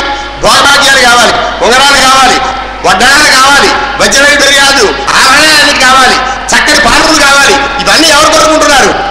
ఈ ఉంగరం కోరుకుంటుంది ఉంగరం వేలు. అందుకనే కాళ్ళు కలిగినటువంటి మామగారికి అంగీకారం చేసేటప్పుడు కూడా ఉంగరం వేలు పెట్టుకొని బడుగు పెడతారు దీనికి. అంటే దేహం ఎప్పుడు ఏం కోరుకుంటోంది? భోగాన్ని కోరుకుంటోంది. కానీ బుద్ధి భోగాన్ని కోరుకుంటం లేదు, ఆత్మ భోగాన్ని కోరుకుంటం లేదు, గురువు కూడా భోగాన్ని కోరుకుంటా. భోగాన్ని కోరుకునేటువంటిది మన శరీరం. కాబట్టి ఈ మూడింటిని కనుక ఏ కర్మ చేయండి, తపస్సు చేయండి, ధ్యానం చేయండి, యజ్ఞం చేయండి, ఈ మూడింటితో ఆచరిస్తున్నాం. ఇది ఒక ఆత్మ, ఒక బుద్ధి, ఒక శరీరం. ఈ మూడు కలిపినటువంటిదే దివ్యమైనటువంటి మనసులో ఉండేటువంటి చైతన్యమైన ఈశ్వరతత్వం. అందుకని సూర్యుడి నుంచి కొట్ట కిరణాలు భూమిని చేరుతూ ఉంటాయి. ఆ భూమిని చేరేటప్పుడు కొన్ని పెంటకుప్పల మీద పడతాయి, కొన్ని గడ్డివాముల మీద పడతాయి, కొన్ని మురిగుండల్లో పడతాయి, కొన్ని కిరణాలు సముద్రం మీద పడతాయి. సముద్రం మీద పడినటువంటి నీటి కిరణాలు అందులో ఉండేటువంటి స్వచ్ఛమైన నీరుని గ్రహించి మేఘాలుగా ఏర్పడి ఎక్కడ అవసరమో అక్కడ వర్షింపజేస్తూ ఉంటాయి. ఏ పరమార్థాన్ని కోరి మేఘాలు అక్కడ వర్షిస్తున్నాయి. ఒక బకెట్ నీరు పట్టుకెళ్ళాం మనం. అలాంటిది కొన్ని టన్నులు, లక్షల టన్నులు బరువు ఉన్నటువంటి నీరు ఆకాశంలో చాలా దూది కంటే తేలిగ్గా విహరిస్తోంది. అక్కడ దాన్ని ఎవరు పేర్చారు? అక్కడ అది ఒక్కసారి కనుక వర్షిస్తే 100 దుక్కుల వాన ఒకే చోట పడుతుంది. కానీ అంత తేలిక ఎలా మారిపోయింది? ఈ సృష్టి క్రమంలో అర్థం కానటువంటి అనేకం ఉన్నాయి. అలాగే ఒక భూతత్వం మీద కనుక పడినటువంటి కిరణం తన శక్తి 100 రెట్లు పెరిగి ఆ ప్రదేశాలంతా వేడిగా మారుస్తోంది. అలాగే భగవంతుడి నుంచి వచ్చినటువంటి కిరణాన్ని తన మీద ప్రసరింపజేసుకున్నటువంటి వాళ్ళు సద్గురువులు. అందుకనే గురువు మేరగలుగుతాడు. గురువులో శక్తి దాగుంటుంది. సూర్యుడి నుంచి వచ్చేటువంటి వెచ్చస్సు ఏ విధంగా కుంభాకర కటకం మీద పడి తన శక్తిని పెరుగుతుందో అలాగే భగవంతుడి నుంచి వచ్చేటువంటి వైబ్రేషన్స్ అన్ని స్వయంగా తను అనుభవించి ఆ చుట్టూ ఉండేటువంటి పరిసరానికి, ఆ ప్రాంతానికి కూడా ఆనందాన్ని, జ్ఞానాన్ని పంచిపెట్టేటువంటిది గురువు అనేటువంటి విశేషమైనటువంటి నామం. కాబట్టి గురువు మార్గదర్శకుడు, గురువు భక్తి స్వరూపం, గురువు ధర్మస్వరూపం. తను భగవంతుడి నుంచి గ్రహించేటువంటి శక్తిని ఏ మార్గంగా అయితే వీళ్ళందరినీ భగవంతుడి దగ్గరగా చేర్చడానికి అవకాశం ఉంటుందో, ఏ రకంగా అయితే భగవంతుడికి భక్తుడికి మధ్యలో అనుసంధానమైనటువంటి శక్తిగా మారుతుందో అలాంటి దివ్యమైనటువంటి స్వరూపమే సద్గురువులు. కనుక భారతాది పురాణాల్లో కానివ్వండి, రామచంద్రమూర్తి నాటివాడికే కష్టం కానివ్వండి, జగత్కథకి కూడా ఒక గురువు కావాలి అనేటువంటిది ఒక విధానం. గురువు లేనటువంటి విద్య గుడ్డి విద్య. అది ఎలా ఇచ్చేయాలో అర్థం కాదు. గురువు లేకుండానే విద్య నేర్చుకున్నటువంటి ఏకలవ్యుడు తన వేలు కోల్పోయాడు. ఎందుకని? అలాగే గురువుకి మాయమాటలు చెప్పి విద్య నేర్చుకున్నటువంటి కర్ణుడు రణక్షేత్రంలో అధోగతి పాలయ్యాడు. ఏది ధర్మమో, ఏది జ్ఞానమో, ఏది నిత్యమైనటువంటి ఆనందమో, ఏది తరగనటువంటి సంపదో, ఏది జ్ఞానార్జనో సరిగ్గా నిర్ణయించగలిగినటువంటి వాళ్ళు సద్గురువులు. కాబట్టి విశేషమైనటువంటి ఈ యొక్క సమయంలో ప్రారంభంలోనే నేటి వరకు కుంభమేళాలో ఉన్నాను. ఇందాక స్వామివారి సన్నిధానంలో ఆయన చెప్పినట్టు, రాజుగారు చెప్పినట్టు ఎన్నో జన్మల నుంచి కొన్ని అనుబంధాలు ఉంటాయి. అవి ఇప్పుడు మనం దూరంగా ఉన్న ఆత్మలన్నీ ఒకసారిగా ఉంటూ ఉంటాయి, సంచరిస్తూ ఉంటాయి. కనుక అభిమానం, ఆ వాత్సల్య ప్రేమ ఎంత దూరంలో ఉన్నా అక్కడ తీసుకొస్తుంది. ఈ సేవ అంతా ఎవరి కోసం? సమాజం కోసం, భక్తుల కోసం, 10 మంది తరించాలి అనేటువంటి ఆలోచనతో ఇంత ప్రాంగణాన్ని నిర్మించి ఒక నిశ్చలమైనటువంటి ఆధ్యాత్మికమైనటువంటి చైతన్యవంతమైనటువంటి తత్వాన్ని 10 మందికి తెలియజేయాలని ఈ ప్రాంగణంలో ప్రతి సంవత్సరంలోనూ చక్కని సభలు జరగటం. అందుకే ప్రారంభంలో అన్నాను, జ్ఞాన ప్రకాశవంతమైనటువంటి సభావేదిక. ప్రకాశాలు చాలా ఉంటాయి, చాలా రకాల మెరుపులు ఉంటాయి. కానీ జ్ఞానంతో ప్రకాశించేటువంటి సభకు మాత్రమే పరిపూర్ణత్వం ఉంది. కాబట్టి దీన్ని మొట్టమొదటి ప్రభావంలోనే జ్ఞాన ప్రకాశవంతమైనటువంటి సభ. సద్గురువులు, గురువులు కూడా చాలా మంది ఉంటారు. కానీ సద్గురువు ప్రత్యేకం సమాజం కోసం, జడ్డు యొక్క భారతదేశం కోసం. ఆయనలో 2 లక్షణాలు కూడా ఉన్నాయి. వైద్యం నారాయణ హరి అన్నాడు. కడుపు వైపు వచ్చింది అని చెప్పి డబ్బులు చుట్టూ తిరిగామనుకోండి, వెంటనే నివారణ అవ్వదు. దైవం దగ్గరికి వెళ్ళాలంటే నివారణ అవ్వదు. మరి ఎక్కడ నివారణ అవుతుంది? డాక్టర్ గారి దగ్గరికి వెళ్ళాలి. ఆయన వెళ్ళిచ్చాడు అనుకోండి, ఈ బాధ నివారణ అయిపోతుంది. అందుకని ఆయనకి నమస్కారం డాక్టర్ గారు, నా ఇబ్బంది తొలగించారు అంటే మనలో ఉండే బాధ తొలగించేటువంటి వాడు భగవత్ స్వరూపుడు కనుక వైద్యో నారాయణ హరి అన్నారు. అందుకని ఈ సేవలో విశ్వవిద్యాలయ ఆధ్యాత్మిక సేవాపీఠంలో విద్య, వైద్య, ఆధ్యాత్మిక సేవలు 3 కూడా నిమీకృతమయ్యే ఉన్నాయి. వ్యక్తిని ఒకదాని వల్లే ఆనందాన్ని పొందలేడు. ఈ 3 కావాలి. కడుపు నిండా తాగడానికి ముందు మంచినీళ్ళు కావాలి. మంచినీళ్ళు తాగిన తర్వాత మంచినీళ్ళతో కడుపు నిండదు. మళ్ళీ ఆహారము కావాలి. ఆహారం తర్వాత నిద్ర కావాలి. నిద్ర తర్వాత ఆనందము కావాలి. కాబట్టి ఈ 4 గతులు మానవుడికి ఉన్నాయి కనుక 14 తరాలకు పూర్వం నుంచే సద్గురువులు ఆలోచించి ఈ గురు పరంపరలో రాబోయేటువంటి కాలంలో ఎలాంటి సేవ మానవునికి అవసరం. కాలం మారే కొద్దీ మన తండ్రి గారికో మన తాతగారికో నాకు ఉన్నటువంటి 4 ఎకరాలు చాలు, హాయిగా ఇందులో వచ్చే పంట తెచ్చి బ్రతికితే ఆనందంగా బతుకుతారు ఆలోచన కాలం అనుకుండేది. కానీ అది లేదు. ఈ 1.5 ఎకరం అనేది హైదరాబాద్ ఒక సైట్ కొనుక్కుంటే రాత్రి గజం 50,000 పోవాలనుకునేటువంటి ఆలోచన ఇప్పుడున్నటువంటి సమాజానికి ఉంది. కాబట్టి ఇవన్నీ ఆలోచించాడు గురువర్యులు.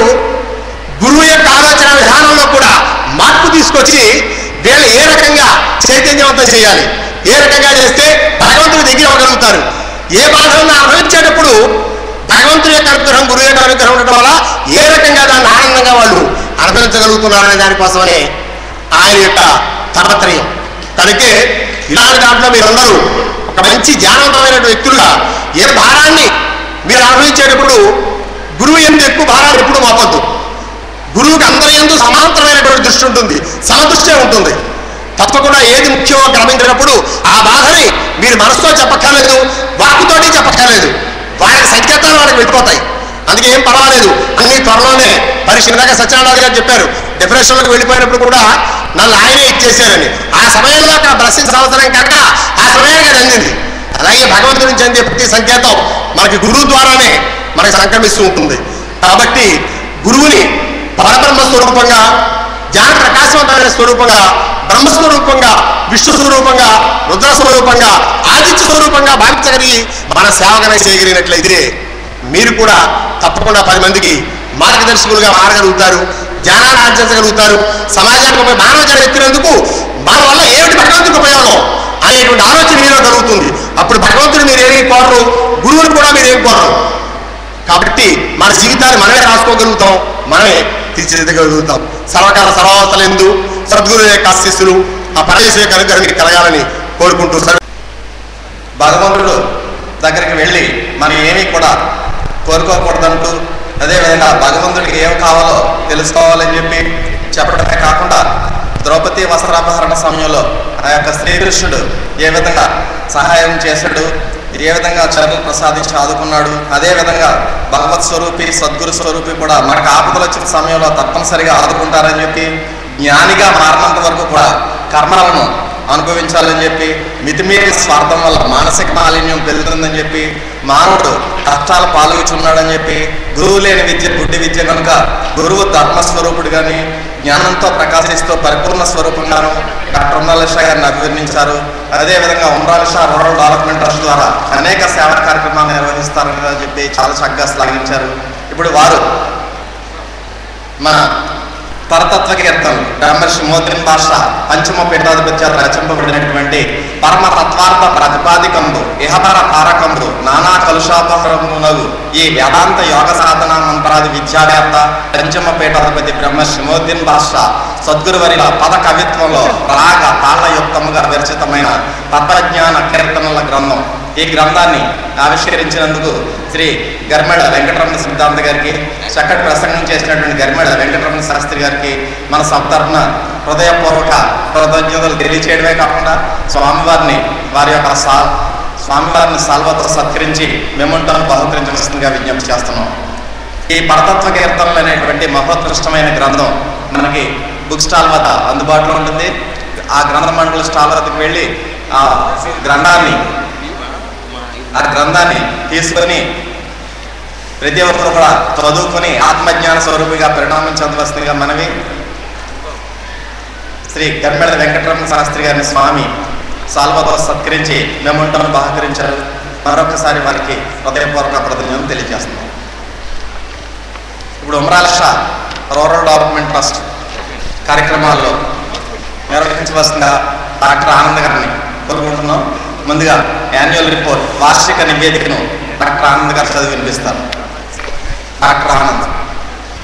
Doctor Pengala Anand Kumar, Umar Alisha rural development trust.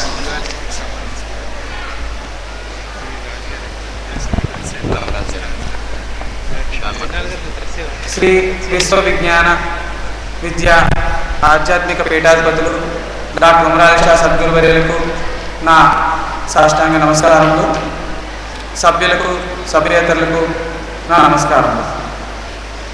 Shri విశ్వవిజ్ఞాన విద్య ఆధ్యాత్మిక పీఠం ఆధ్యాత్మిక తత్వంతో పాటు సామాజిక సేవను కూడా ఆది నుండి నిర్వహిస్తుంది. ఈ సామాజిక సేవా కార్యక్రమాలని విస్తృతపరచాలి అనేటువంటి సదుద్దేశంతో 2000 సంవత్సరంలో పీఠాధిపతులు Umar Adil Shah rural development trust అనే సంస్థను స్థాపించడం జరిగింది. ఈ ట్రస్ట్ ద్వారా గ్రామీణ, గిరిజన మరియు వెనుకబడిన ప్రాంతాల సర్వతోముఖ అభివృద్ధికి కృషి చేయడం జరుగుతుంది. ఈ ట్రస్ట్ ద్వారా 5 ప్రధాన విభాగాలలో సేవలు అందించడం జరుగుతోంది. విద్య, వైద్యము, స్త్రీ సంక్షేమము, పర్యావరణ పరిరక్షణ మరియు దాతృత్వ సేవల్లో ఈ కార్యక్రమాలు నిర్వహిస్తున్నాం. ఇప్పుడు 2012 మరియు 2013 సంవత్సరంలో ఈ ట్రస్ట్ ద్వారా నిర్వహించినటువంటి సామాజిక కార్యక్రమాల నివేదికను ఇప్పుడు మీకు తెలియజేయడం జరుగుతుంది. విద్యా విభాగంలో 15 మంది విద్యార్థులకు ₹1,00,000 వరకు ఉపకార వేతనాలను పంపిణీ చేయడం జరిగింది. అలాగే 175 మంది విద్యార్థులకు స్కూల్ బ్యాగ్స్ మరియు యూనిఫామ్స్ కూడా ఈ సంవత్సరం ఇవ్వడం జరిగింది. వివిధ గ్రామాల్లో స్వామి పర్యటించినప్పుడు స్వామి చేతుల మీదుగా సుమారు 330 మంది నిరుపేద విద్యార్థులకు స్కూల్ యూనిఫామ్స్ను కూడా మనం పంపిణీ చేయడం జరిగింది. పశ్చిమ గోదావరి జిల్లా లంకల కోడేరులో 25 మంది విద్యార్థులకు ఒక్కొక్క విద్యార్థికి ₹1000 చొప్పున ₹25,000 ఉపకార వేతనం కూడా మన ట్రస్ట్ ద్వారా ఇవ్వడం జరిగింది. చీమలవారిగూడెం గ్రామం పరిసర ప్రాంతాలైనటువంటి 20 పంచాయతీల్లో మన ట్రస్ట్ ద్వారా లిటరసీ క్యాంప్స్ అంటే వయోజన విద్యా కేంద్రాలని ప్రభుత్వం నిర్వహిస్తోంది. అక్కడ ఆ కార్యక్రమాల్లో మన వాలంటీర్లు వెళ్ళి అక్కడ వాళ్ళకి విద్యను అందించడం జరిగింది. అలా 20 గ్రామాల్లో మన వాళ్ళు అక్కడ నిర్వహించారు, విద్యా కేంద్రాలని నిర్వహించారు. ఆ విద్యా కేంద్రాలు అన్నీ కూడా సక్సెస్ఫుల్గా జరిగాయి. అక్కడ వాళ్ళందరూ కూడా బాగా చదువు నేర్చుకున్నారు. ప్రభుత్వం వాళ్ళు కూడా దాన్ని అభినందించారు. ఇంకా ప్రస్తుతానికి ఇంకా 40 గ్రామాల్లో కూడా మన వాలంటీర్లు ఆ కార్యక్రమాన్ని నిర్వహిస్తున్నారు. వైద్య విభాగంలో 3 మెగా మెడికల్ క్యాంప్స్ని సంవత్సరం నిర్వహించడం జరిగిందండి. చీమలవారిగూడెంలో, చిత్రాడలో, పిడాపురంలో ఈ మెగా మెడికల్ క్యాంప్స్ నిర్వహించి సుమారు 1600 మందికి వైద్య సేవలు అందించడం జరిగింది. వారందరికీ ఉచితంగా వైద్య పరీక్షలు నిర్వహించి మందులు కూడా ఉచితంగా ఇవ్వడం జరిగిందండి. స్వైన్ ఫ్లూ నిరోధక హోమియో మందులను కూడా 35,000 మందికి ఇవ్వడం జరిగింది. అలాగే 150 మందికి కంటి వైద్య పరీక్షలు నిర్వహించి వారికి ఉచితంగా కంటి అద్దములు కూడా పంపిణీ చేయడం జరిగింది. 9 ఉచిత హోమియో శిబిరాలు నిర్వహించి 8,500 మందికి ఈ వైద్య సేవలు అందించడం జరిగింది. స్త్రీ సంక్షేమ కార్యక్రమంలో భాగంగా 9 మంది నిరుపేద మహిళలకు కుట్టు మిషన్లు పంపిణీ చేయడం జరిగింది. పిఠాపురం మరియు రాజమండ్రిలలో నిరంతరంగా కుట్టు శిక్షణా కేంద్రాలు నిర్వహింపబడుతున్నాయి. ఆ కుట్టు శిక్షణా కేంద్రాల్లో వెనుకబడిన మరియు నిరుపేద మహిళలకు కుట్టునందు ఉచితంగా శిక్షణ ఇవ్వడం జరుగుతోంది. పశ్చిమ గోదావరి జిల్లా గిరిజన గ్రామమైన చీమలవారిగూడెంలో ట్రస్ట్ యొక్క శాఖను కూడా అక్కడ స్థాపించడం జరిగింది. ఆ శాఖ ద్వారా నిరంతరము గిరిజన మహిళలకు కుట్టునందు, ఎంబ్రాయిడరీ నందు, పెయింటింగ్ నందు, తేనెటీగల పెంపకం నందు, మణినం తయారీ, ప్లేట్ల తయారీ నందు శిక్షణ ఇస్తూ వారి యొక్క జీవన విధానాన్ని పెంపొందించడానికి, వారి యొక్క కాళ్ళపై వాళ్ళు నిలబడడానికి, వాళ్ళ ఆర్థిక ఉన్నతికి కూడా మన ట్రస్ట్ ఎంతో కృషి చేయడం జరుగుతోంది. పర్యావరణ పరిరక్షణ విభాగంలో 10 గ్రామాల్లో పర్యావరణ పరిరక్షణ ర్యాలీలను జూన్ 5వ తేదీ అంటే పర్యావరణ పరిరక్షణ దినోత్సవం రోజున ర్యాలీలు నిర్వహించాము. అవి నర్సీపట్నం, విశాఖపట్నం, కాకినాడ, రాజమండ్రి, అత్తిలి, జగన్నాథపురం, బల్లిపాడు, హైదరాబాద్, గద్దనాపల్లిలో, పిఠాపురంలో కూడా మనం ర్యాలీలు నిర్వహించాము. ర్యాలీలు నిర్వహించి పర్యావరణ పరిరక్షణ అవగాహన కూడా కల్పించి మొక్కలు కూడా పంపిణీ చేయడం జరిగింది. క్యారీ బ్యాగులు పంపిణీ చేయడం, క్లాత్ అంటే గుడ్డతో సంచితో తయారు చేసిన క్యారీ బ్యాగులు కూడా మనం పంపిణీ చేయడం జరిగింది. ఈ విధంగా ప్రతి ఒక్కరికి కూడా పర్యావరణాన్ని పరిరక్షించుకోవాలనేటువంటి అవగాహన కల్పించి వారందరిలోని కూడా ఈ కార్యక్రమాన్ని నిర్వహించడం జరిగింది. అదేవిధంగా స్వామి మన అందరికీ కూడా ప్రతి ఒక్కరూ ఒక మొక్క నాటాలనే ఒక ఆజ్ఞను మనకి ఇవ్వడం జరిగింది. ఆ ఆజ్ఞ ప్రకారంగా స్వామి మొక్క అనే ట్యాగ్ను కూడా మనం ప్రతి సంవత్సరం ఇవ్వడం జరిగింది. అవి ఇంకా ఇవ్వడం కూడా ప్రస్తుతం కూడా ఇస్తున్నాం. అవి ఎవరైనా సరే మొక్కలు నాటాలనుకుంటే ఆ ట్యాగ్ని తీసుకుని వెళ్ళి, స్వామి మొక్క అనే ట్యాగ్ని మీరు తీసుకుని వెళ్ళి మీరు మీ ఇంటిలో ఒక మొక్కను నాటుకుని ఆ మొక్కకి ట్యాగ్ని కట్టి ఆ మొక్కని పెంచి పెద్ద చేసి ఆ మొక్కని వచ్చినట్టు ఫలాలని మీరు స్వామి యొక్క ఆరాధనలో పెట్టి అవి మీరు స్వామికి సమర్పించినప్పుడు ఆ పరిపూర్ణమైన స్వామి యొక్క ఆశీస్సులు లభిస్తాయని స్వామి చెప్పడం జరుగుతుంది. అలా మేము ఇప్పటి వరకు 5,000 మందికి ట్యాగ్లు ఇవ్వడం జరిగింది. స్వామి యొక్క విజ్ఞప్తి ఏంటంటే ప్రతి ఒక్క సభ్యుడు కూడా ఒక మొక్కను నాటాలి, మన పర్యావరణాన్ని మనం కాపాడుకోవాలంటే ఈ కార్యక్రమాన్ని మనం ముందుకు తీసుకెళ్లాలని చెప్పి విజ్ఞప్తి చేస్తున్నారు. ఇంకా ముందు కూడా ఈ కార్యక్రమాన్ని ముందుకు తీసుకెళ్ళి ప్రతి ఒక్కరూ కూడా ఈ కార్యక్రమంలో పాల్పంచుకోవాలని కోరుకుంటున్నాను. దాతృత్వ సేవల్లో వివిధ గ్రామాల్లో స్వామి పర్యటించినప్పుడు సుమారుగా 150 మంది నిరుపేదలకు చీరలు పంచులు పంపిణీ చేయడం జరిగింది. 500 మందికి రూపాయలు కూడా పంపిణీ చేయడం జరిగింది. అలాగే గత సంవత్సరం 16,000 రూపాయలు శారీరక వికలాంగులకు విరాళంగా ఇవ్వడం జరిగింది. పేదలకు అనాథలకు 6,000 రూపాయల నగదు కూడా పంపిణీ చేయడం జరిగింది. ఒక మైక్ సిస్టమ్, సౌండ్ సిస్టమ్ కూడా మనం పంపిణీ చేయడం జరిగింది. మన ట్రస్ట్ చేసే సామాజిక సేవా కార్యక్రమాలను తూర్పుగోదావరి జిల్లా కలెక్టర్ గారు ఈ మనం చేసే కార్యక్రమాలని అభినందిస్తూ 26 జనవరి తేదీ అంటే మన రిపబ్లిక్ డే సందర్భంగా కాకినాడలో మన ట్రస్ట్కు ప్రశంసా పత్రాన్ని అందజేయడం జరిగింది. అలాగే పశ్చిమ గోదావరి జిల్లాలో కూడా మన ట్రస్ట్ యొక్క కార్యక్రమాన్ని అభినందిస్తూ అక్కడ వాలంటీర్ అయినటువంటి కట్టా లక్ష్మి గారికి ఉత్తమ లిటరసీ వాలంటీర్ ప్రశంసా పత్రాన్ని కూడా అక్కడ కలెక్టర్ గారు వాణిమోహన్ గారు 26 జనవరిన అందజేయడం జరిగింది. ఈ ట్రస్ట్ చేసే కార్యక్రమాలన్నిటికీ కూడా ఏటీజీ అంటే ఆదాయ పన్ను మినహాయింపు కూడా ఉంది. కాబట్టి ఎవరైనా ఈ ట్రస్ట్ యొక్క కార్యక్రమాల్లో పాల్పంచుకోవాలంటే కూడా ఆర్థికంగా కూడా సహాయం చేయొచ్చు. అదే కాకుండా మీరు సహకారం అందించాలనుకుంటే మమ్మల్ని వచ్చి కలిస్తే ఏ విధంగా మీరు సహకరించాలని కూడా మీకు తెలియచేయడం జరుగుతుంది. ఈ విధంగా ఆధ్యాత్మిక తత్వాన్ని కూడా మనం ఇక్కడ నేర్చుకుంటూ సామాజిక సేవలు కూడా మనం చేయగలిగినప్పుడు మనం ఇంకా ముందుకు వెళ్తూ ఆధ్యాత్మిక జ్ఞానాన్ని పొంది స్వామి యొక్క ఆశీస్సులు పరిపూర్ణమైన ఆశీస్సులు మనం పొందుతాం. కాబట్టి ఈ విధంగా అందరూ ప్రయాణం చేయవలసిందిగా కోరుకుంటూ స్వామి దగ్గర మీరే సాధిస్తాం.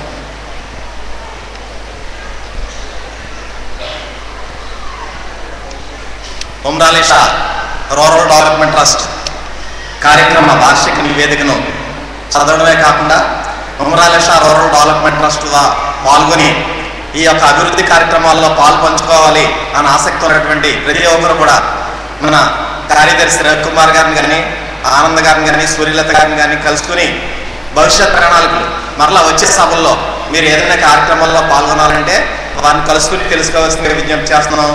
ఇది మహోన్నతమైన సేవ, మానవ సేవయే మాధవ సేవ. కాబట్టి ప్రతి ఒక్కరు కూడా ఉమ్రాలేష రూరల్ డెవలప్మెంట్ ట్రస్ట్ కార్యక్రమాల్లో పాల్పంచుకోవాల్సిందిగా విజ్ఞప్తి. అదేవిధంగా ఈ ట్రస్ట్ ద్వారా నిర్వహింపబడేటువంటి కార్యక్రమాలు కొద్ది క్షణాల్లో మరలా ప్రారంభమవుతాయి. ముందుగా శ్రీ కన్నన్ షా గారు, స్వామి యొక్క చిన్నాన్న గారు శ్రీ కన్నన్ షా గారు సభను ఉద్దేశించి ప్రసంగించాల్సిందిగా విజ్ఞప్తి.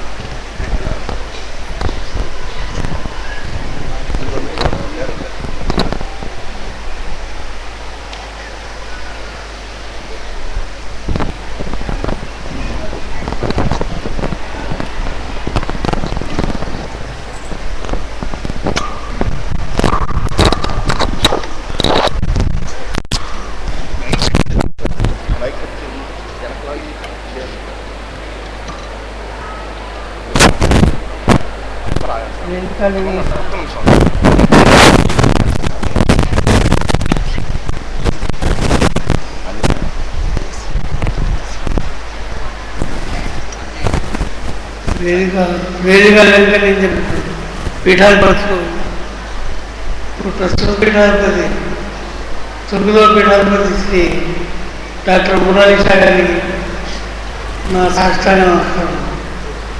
నేను మాట్లాడేది ఏంటంటే ఈ 3 రోజుల సభ చాలా జయప్రదంగా జరిగింది.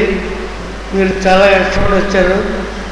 కానీ మన శిష్యుల్లో చాలామంది 190 మంది ఏదో ఎవరినో అడిగి డబ్బులు ఎక్కడో సంపాదించుకుని ఆ ఖర్చు వచ్చిన వాళ్ళు కానీ వాళ్ళు స్వతసిద్ధంగా ఆకృతికి వచ్చిన డబ్బులతో రాలేదు. అంచేత అటువంటి వాళ్ళు దాని కష్టాల్సినంతా మీరు ఈ సభలో ఉపయోగించారు. కాబట్టి స్వామి మిమ్మల్ని అన్ని విధాలు కాపాడతారు. మీరు ఈ సభకు వచ్చినందుకు మాకు చాలా సంతోషంగా ఉంది. 9, 10, 11 కాబట్టి ఈరోజు ఆఖరి రోజు, ఈ 3 రోజులు మీరు ఈ బాహ్య ప్రపంచాన్ని మర్చిపోయి ఈ వచ్చే కాలంలో ఎలా ఉంటుంది ఏంటి, యుగాంతం వచ్చేస్తుంది, ఏదో ముందుకు పోతుందని చెప్పి చెప్తున్నాను. కానీ యుగాంతం వచ్చేది ఎక్కడ అయ్యగారు చెప్పలేదు. వచ్చినప్పుడు కూడా అది రాదయా, అది మనం ఏం చేయాలన్నారు. ఎందుకంటే మన పీఠాధిపతులు సమాధులు అక్కడే ఉన్నాయి, ఆ సముద్రం పక్కన ఉన్నాయి కాబట్టి అవి ఎటువంటి సముద్రాన్ని ఏ రకమైనటువంటిది లేకుండా అది కాపాడుతున్నారు వాళ్ళు. అని చేత ఆ భయం మనకి ఏం లేదు. నిశ్చింతగా ఉండి మీరు మీ కార్యక్రమాన్ని మహామంత్రాన్ని చదువుకుంటూ మహామంత్రంలో ఉన్న విశేషాన్ని మీలో ఈవిడుచుకుంటూ ఈ మహామంత్ర గొప్పతనం ఈ పీఠాధిపతి గారు ఎంతో ఇదిగా చెప్పారు. దాని చేత అది మీరు దాని యొక్క విశేషాన్ని గ్రహించి ఈ ఆ మహామంత్రం యొక్క గొప్ప విశేషాన్ని మీరు చదువుకుంటే ఏ యుగాంతం ఏం చేయదు, ఈ యుగాంతం ఏమైనా జరిగినా మీకు మాత్రం ఇది లేదు, అదేం జరగదని చెప్పేసి నిశ్చితంగా ఉండవని చెప్తున్నాను. ఎందుకంటే శాతత్వంలో సాగారు ఎక్కడ ఈ యుగాంతం గురించి చెప్పలేదు. అది ఉన్నట్లుగా ఆయన ముందు చెప్పేసాడు. ఆయనకి చాలా మంచి ఇది భవిష్యత్ కాలం గురించి ఆయన భవిష్యత్తు గురించి చెప్పడంలో ఉత్తేజ గారి తర్వాత వారు ఒకసారి నాలో ఏమన్నారంటే, నువ్వు శాస్త్రం ఆంగ్లంలో చేస్తారా, అది ఇది హిమాలయాలు దాటింది, ఈ యావత్ ప్రపంచం ఇది రాకపోతుంది, ఈ ఎప్పుడైతే ఈ మహాప్రపంచం ఈ యావత్ ప్రపంచం ఇది వ్యాప్తి చెందిందో ఇది చాలా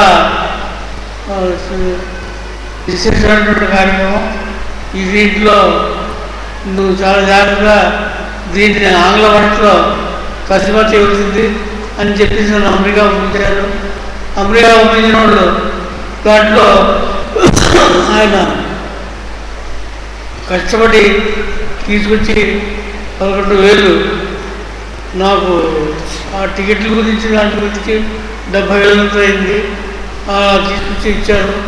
కానీ నాకు 75 పైసలు అనిపించింది. ఎందుకంటే దాని వెనకాల అయ్యగారు ఒక మాట ఉన్నారు, ఇది చూడండి ఈ డబ్బులను ఇచ్చేది నా సిటీలో వేస్తాను, ఇది తీసుకుంటూ అక్కడ అమెరికా వెళ్తున్నాం. ఈ అమెరికాలో చాలా జాగ్రత్తగా ఈ దీని యొక్క ఇది అనుభవం ఉంటుంది, చాలా జాగ్రత్త చేయవలసి ఖర్చు చేయవలసింది అని చెప్పి చెప్పారు. అసలే తక్కువ అయితే ఆ డబ్బు ఇచ్చేటప్పుడు ఆయన ఏం చేశారంటే రాజమండ్రి స్టేట్లో ఇగో ఇక్కడ సిమెంట్ బాల్ మీద కూర్చుంటున్నాను, అక్కడ వచ్చినప్పుడు నాకు చెప్పన్నారు, అయితే అయ్యా నేను ఎంఎస్సీ చేయాలని అన్నాను. అంటే అలాగే నాకు వెళ్ళు ఎంఎస్సీ అని చెప్పేసి పర్మిషన్ ఇచ్చారు. నేను ఇటు వెళ్ళాను, ఆయన అటు వెళ్ళారు. అటు వెళ్ళంటే ఓ రోజుని నేను వచ్చేసి ట్రైన్ ఎక్కేసాను. ఎక్కేసి వెళ్ళిపోతున్నాను. రాజమండ్రి వచ్చేసింది. బాబు రాజమండ్రి వచ్చిందని చెప్పేసి పోర్టర్ వచ్చి చెప్పిన గేట్ దగ్గరికి వచ్చి చూసేటప్పటికి ఈయన బట్టల మీద ఎర్రటి మట్టి తలకి ఈ బట్టల మీద ఎర్రటి మట్టి ఉంది. దాంట్లో ఆయన అలా కూర్చుంటారు. ఏంట్రా ఈయన ఎంత కష్టపడ్డారు దీని గురించి అని చెప్పేసి నేను చాలా బాధపడి దాంట్లో బయటకు వచ్చి నాన్నగారు పిలిచినట్టు ఆయన బయటకు వచ్చి, బాబు వచ్చేవాళ్ళు అవును అనేటప్పటికి ఆశీర్వదించి నన్ను ఆశీర్వదించే ఆ ట్రైన్లో ఉన్న అందరినీ ఆశీర్వదించారు. ఆశీర్వదించి బాబు వెళ్ళు హిమాలయాలు దాటిపోద్ది ఈ శాస్త్రం దీన్ని తీసుకెళ్ళి యావత్ ప్రపంచానికి ఈ యథార్థాన్ని చెప్పు, ఇది యథార్థం గ్రహించి వాళ్ళు చాలా ఆనందిస్తారు. అది నా కాలంలోనే ఇది చెప్పాలనుకున్నాను. ఇది ఆంగ్ల భాషలో నువ్వు చేయాలి, ఇది అక్కడ ఎడిట్ చేయించు, వాడు మాట్లాడి చేయించని చెప్పారు. వారు మాటలతోటే పూర్తి చేశారు. ఆ విధంగానే నేను విమానం ఎక్కాను. బొంబాయిలో విమానం ఎక్కినంటే నాకు ఆ హిమాలయాలు రాగానే ఒకసారి ఇది పులకలిపి వచ్చింది. ఒకసారి లేచి చూశాను. చూసేటప్పటికి తెల్లటి మంచుర కప్పుకొని ఉన్నట్టు కనిపించింది. అందుచేత అది చూసిన వెంటనే ఈ హిమాలయాలు దాటుకుంటున్నారు అనుకునే అప్పుడు అయ్యగారు చెప్పిన మాట జ్ఞాపకం వచ్చాయి. అలా అంత కష్టపడి రాసినటువంటి ఈ శాసనం అంత ఆనందంగా విదేశాలకు వెళ్ళి ఇది చెప్పాల్సి వచ్చింది. అది గ్రహించినప్పుడు అక్కడ సైంటిస్టులు చాలామంది బాబు ఇది చాలా ఎలాంటిది, ఇది మాకు అటోమిక్ ఎనర్జీ కూడా అందడం లేదండి అన్నారు. అన్నప్పుడు నేను అటోమిక్ ఎనర్జీ కూడా అందడం లేదంటే ఇంకా దాంట్లో ఉన్న విశేషం అంటే చూడండి అలా ఇదిగా ఉంది. ఇంత బాగా రాశారు ఈయన అనుభవాన్ని. ఆ అనుభవాన్ని ఈయన మళ్ళీ సింహాలోకం చేసి ఒకసారి చెప్తున్నారు. ఇటువంటి మహా ఉపంలో ఈ గ్రంథం ఇది మేము ఎవరో ఎడిట్ చేయడానికి వీల్లేదు. మాకు కార్ సరిపోతున్నాను వారిని చెప్పినట్టుగానే నేను అది విని మళ్ళీ అయ్యగారి దగ్గర తీసుకొచ్చాను. ఆ మంత్రి గారిని వస్తానంటే తర్వాత వచ్చిన తర్వాత అయ్యగారికి చూపించాను. చూపించి అయ్యా ఇది ఈ ఎడిట్ చేయాలంటే మీరే చేయాలరా, ఎవరు వాళ్ళు సర్వకారున్నారు ఏమన్నారా వాళ్ళు ఇలా standard of members entire university అది చెప్పేసి మాట్లాడుతున్నారు. అది తీసుకుని నయనారు చెప్పారు. నయనారు ఇది చాలా సంతోషించాడు. బాబు అది మాట్లాడుతున్నారా standard of members entire universe అన్నారా? అవునండి అన్నా. అంటే అటువంటి ఇది ఎప్పుడు విడిపోయి బాధలు వాడు వంచగుడుగా పట్టాడు అక్కడ ఆకలి అడ్డుకోవాలని చెప్పేసి కుమారాజ ఉచ్చరించగలరు చెప్పినటువంటి ఆ పద్యంలోని 2 లైన్లు చదివేశారు. చదివినంటే ఆయన అన్నాడు ఇది శిక్ష విలువాడైనప్పటికీ ఇది మాత్రం వాడు చాలా డబ్బు రావడంలో కనిపిస్తున్నాడు నాకు. ఈ శిష్యులంతా కోట్లాధికారులు వీళ్ళకి ఈ ఇంత జ్ఞానం ప్రసరించిన ఈ పీఠం చాలా గొప్ప విశేషం ఉంది. దీని గురించి అది అనుభవం చూసుకోవాల్సిందే కానీ ఇది మామూలుగా పుస్తకాలు చెందేదే కాబట్టి అదేవిధంగా దాని గురువుగారు ఇది రాసి వాడికి చెప్పినట్లయితే వాడి అనుభవంలో ఇది చూస్తారు. చూసి మీరంతా ఆనందిస్తారు, వీళ్ళంతా ఆనందిస్తారు అని చెప్పేసి ఆయన వచ్చిన ఆయన రాశాడు. రాసిన తర్వాత అయ్యారు ఫోటో కింద ఈ మాట పెట్టండి అని చూపించారు. స్టాండర్డ్ ఆఫ్ బిజినెస్ మెంబర్స్ అంటే యూనివర్స్ అని చెప్పేసి మాట అక్కడ పెట్టవలసింది అని చెప్పి ఆయన చెప్పాడు. ఈ విధంగా ఈ జరిగింది. మీరంతా 9వ తారీఖు బయటకు వచ్చారు. 10వ తారీఖు నిశ్చింతగా ఏ ఇది లేకుండా మీరు కార్యక్రమం చేశారు. అది మీరు మీ ఇళ్ళకి వెళ్ళి ఇదే విధంగా ఇక్కడ జరిగిన సభలో విశేషాలు అన్ని వాళ్ళతో మాట్లాడుకుని వాళ్ళకి చెప్పి వాళ్ళు చెప్పింది మీరు వెళ్ళి ఏమి వాళ్ళు అనుభవంలో ఏది ఇక్కడ ఏం అనుభవం వాళ్ళ అనుభవంలో ఏం చూశారు, ఇక్కడ ఏం కనిపించింది అని చెప్పి వాళ్ళు చెప్పే విషయాలు మీరు అనుభవించి అందరికీ ఇచ్చేవచ్చునని చెప్పి మీరు చేసినటువంటి శ్రమకు నేను చాలా ఆనందిస్తున్నాను. గురువుగారు మీకు ఎల్లప్పుడూ ఆశీర్వాదం ఇస్తుంటారు. ఆయన ఆశీర్వాదం మించి ఆశీర్వాదం లేదు. అది అటువంటి ఆశీర్వాదం కాబట్టి ఈ సభ చాలా మీకు చాలా ఇచ్చేస్తుంది. మీరు చేస్తున్నటువంటి సేవ యొక్క ఫలితం చాలా గొప్పదని చెప్పేసి ఈ అవకాశం ఇచ్చినందుకు ఈ గురువుగారి నమస్కారాలు. అందుచేత ఈరోజు నేను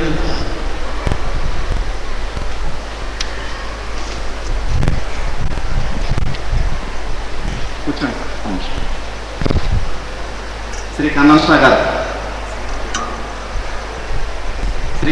గారు ఈ 3 రోజుల మహాసభలో ఎంత వైభవంగా జరిగాయని చెప్పి వివరించడమే కాకుండా ఈ 3 రోజుల మహాసభ నిర్వహణలో కూడా మనకి వందలాది మంది వాలంటీర్లు ఎంత కృషి చేశారో, వేలాది మంది సభ్యులు ఎటువంటి అనుభూతిని పొందారో ఆ అనుభూతిని మర్చిపోకుండా జ్ఞాపకాలు ఉంచుకోమని చెప్పి చాలా చక్కగా తెలియజేశారు.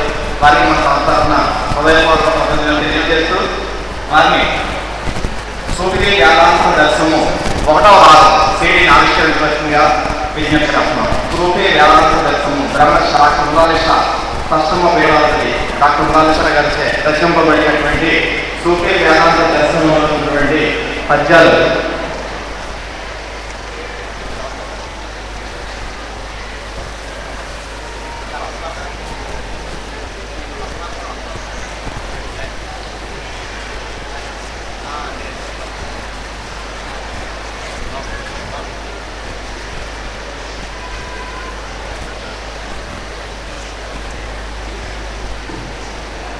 సూఫీ వేదాంత దర్శనము షష్టమ పేపర్ది డాక్టర్ కుంభాలిష గారిచే రచింపబడినటువంటి సూఫీ వేదాంత దర్శనంలో ఉన్నటువంటి పద్యాన్ని సీడీ రూపంలో అందజేస్తున్నారు మన స్వామి.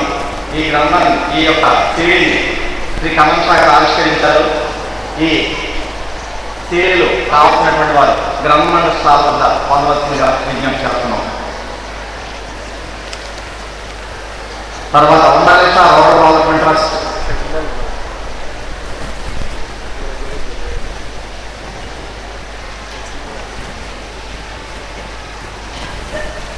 రండి సార్.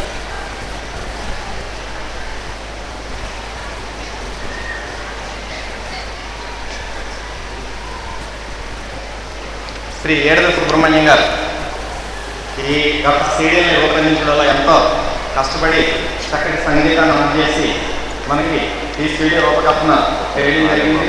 అందుచేత ఈ సీడీలో ఉన్నటువంటి కీర్తనలన్నీ కూడా మనం ప్రతిరోజు వింటున్నట్లయితే చక్కటి ఆధ్యాత్మిక జ్ఞానం మనకు లభిస్తుంది.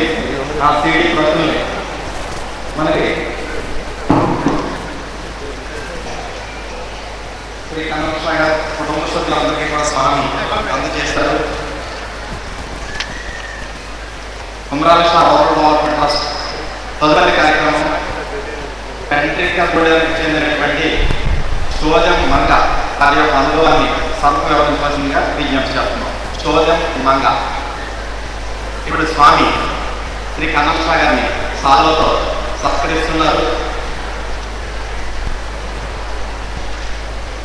శాతత్వాన్ని ఆంగ్లంలోకి అనువదించి యావత్ ప్రపంచంలో ఉన్నటువంటి ప్రజలు కూడా ఆంగ్లంలో శాతత్వాన్ని చదువుకునేటువంటి విధానంలో చక్కటి కృషి చేశారు. వారికి తరఫున కృతజ్ఞతలు స్వామి ప్రసాదాన్ని కూడా అందజేశారు. రండి మంగ గారు, సోజం మంగ.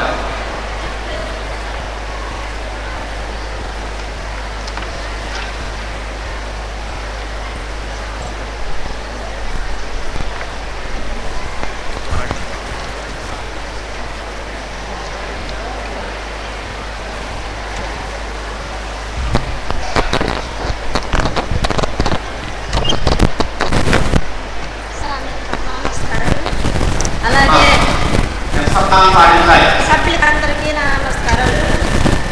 మాది పశ్చిమ గోదావరి జిల్లా గుట్టైగూడెం మండలం, అలాగే కండిగూడెం గ్రామం మాది. నా పేరు సోదెం మంగ. నేను ఫస్ట్ పల్లెకి వెళ్ళేదాన్ని. రోజు ఎండలో కష్టపడి పని చేసి 50 రూపాయలు తెచ్చుకునేదాన్ని. ఈరోజు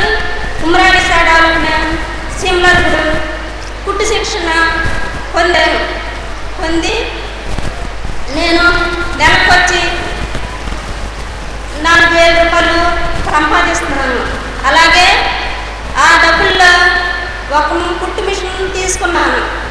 అలాగే నేను తీసుకొని 2 మిషన్లు తీసుకొని ఇప్పుడు అలాగే నా వెనకాల ఒక 10 మందిని ఉచితంగా కుట్టు శిక్షణ పొందిస్తున్నాను. అలాగే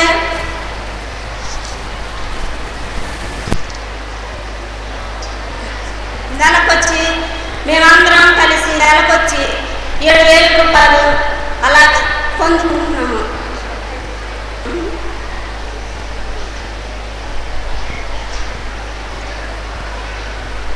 ఇలా మాట్లాడడానికి నన్ను చిన్నది అలాగే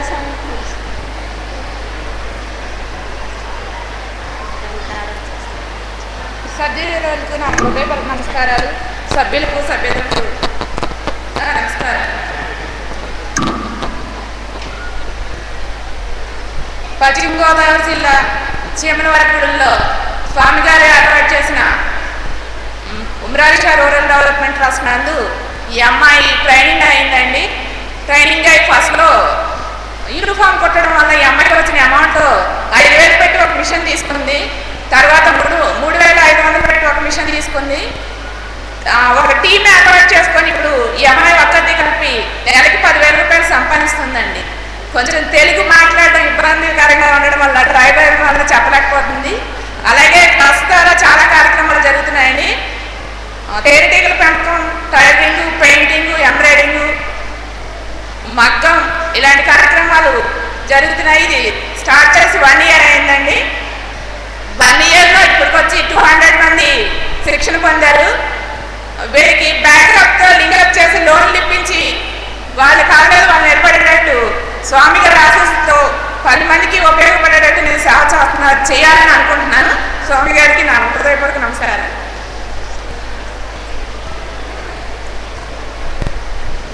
పశ్చిమ గోదావరి జిల్లా కంట్రిగూడెం చెందినటువంటి సోదరు మక్క గారు వారి యొక్క అనుభవాలు తెలియజేసి ఉమ్రాలిషా రూరల్ డెవలప్మెంట్ ట్రస్ట్ ద్వారా ఏ విధంగా అభివృద్ధి సాధించారు.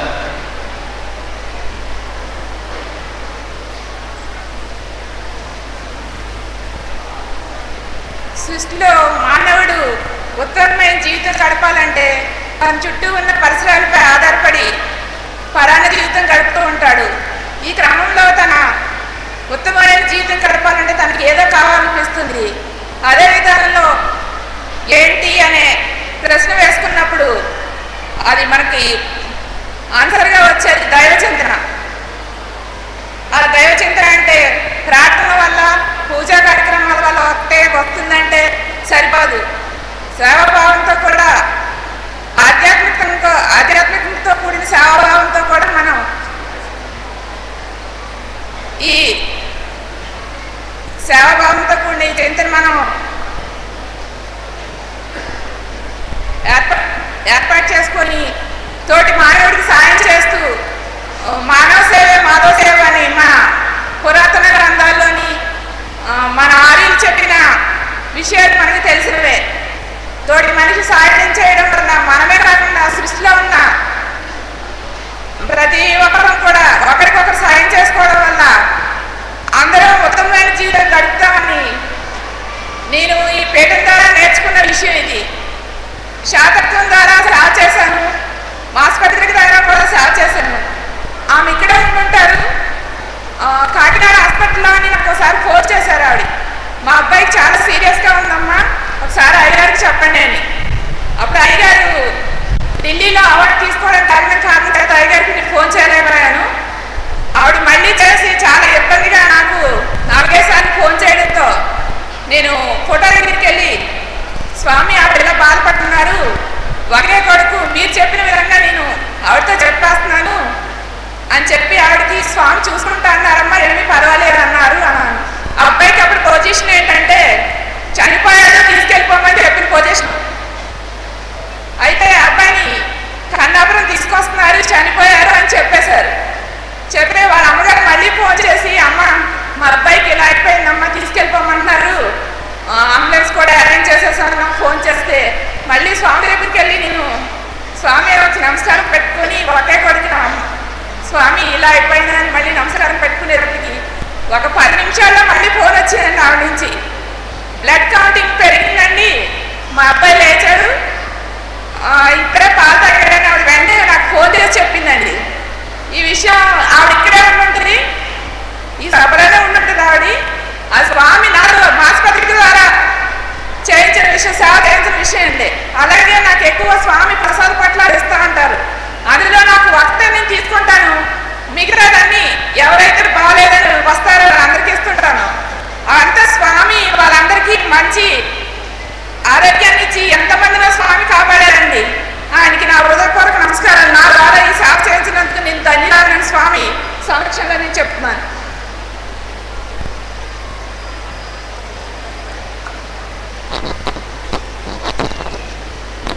శోజమ్మ గారు వారి యొక్క అనుభవాన్ని చాలా చక్కగా వివరించారు. అదేవిధంగా పశ్చిమ గోదావరి జిల్లాలో ఉన్నటువంటి శ్రీమలవారి గుడిలో ఉన్నటువంటి ఉమరాజేశ్వర కార్యక్రమాన్ని లక్ష్మి గారు చాలా చక్కగా వివరించారు. వారికి సంతరణ కృతజ్ఞతలు. ఇప్పుడు చిన్న విరామం. ఉమరాజేశ్వర కార్యక్రమాలకి కుమార్ ఈశ్వరి వారి యొక్క అనుభవాన్ని సాగు వివరిస్తారు.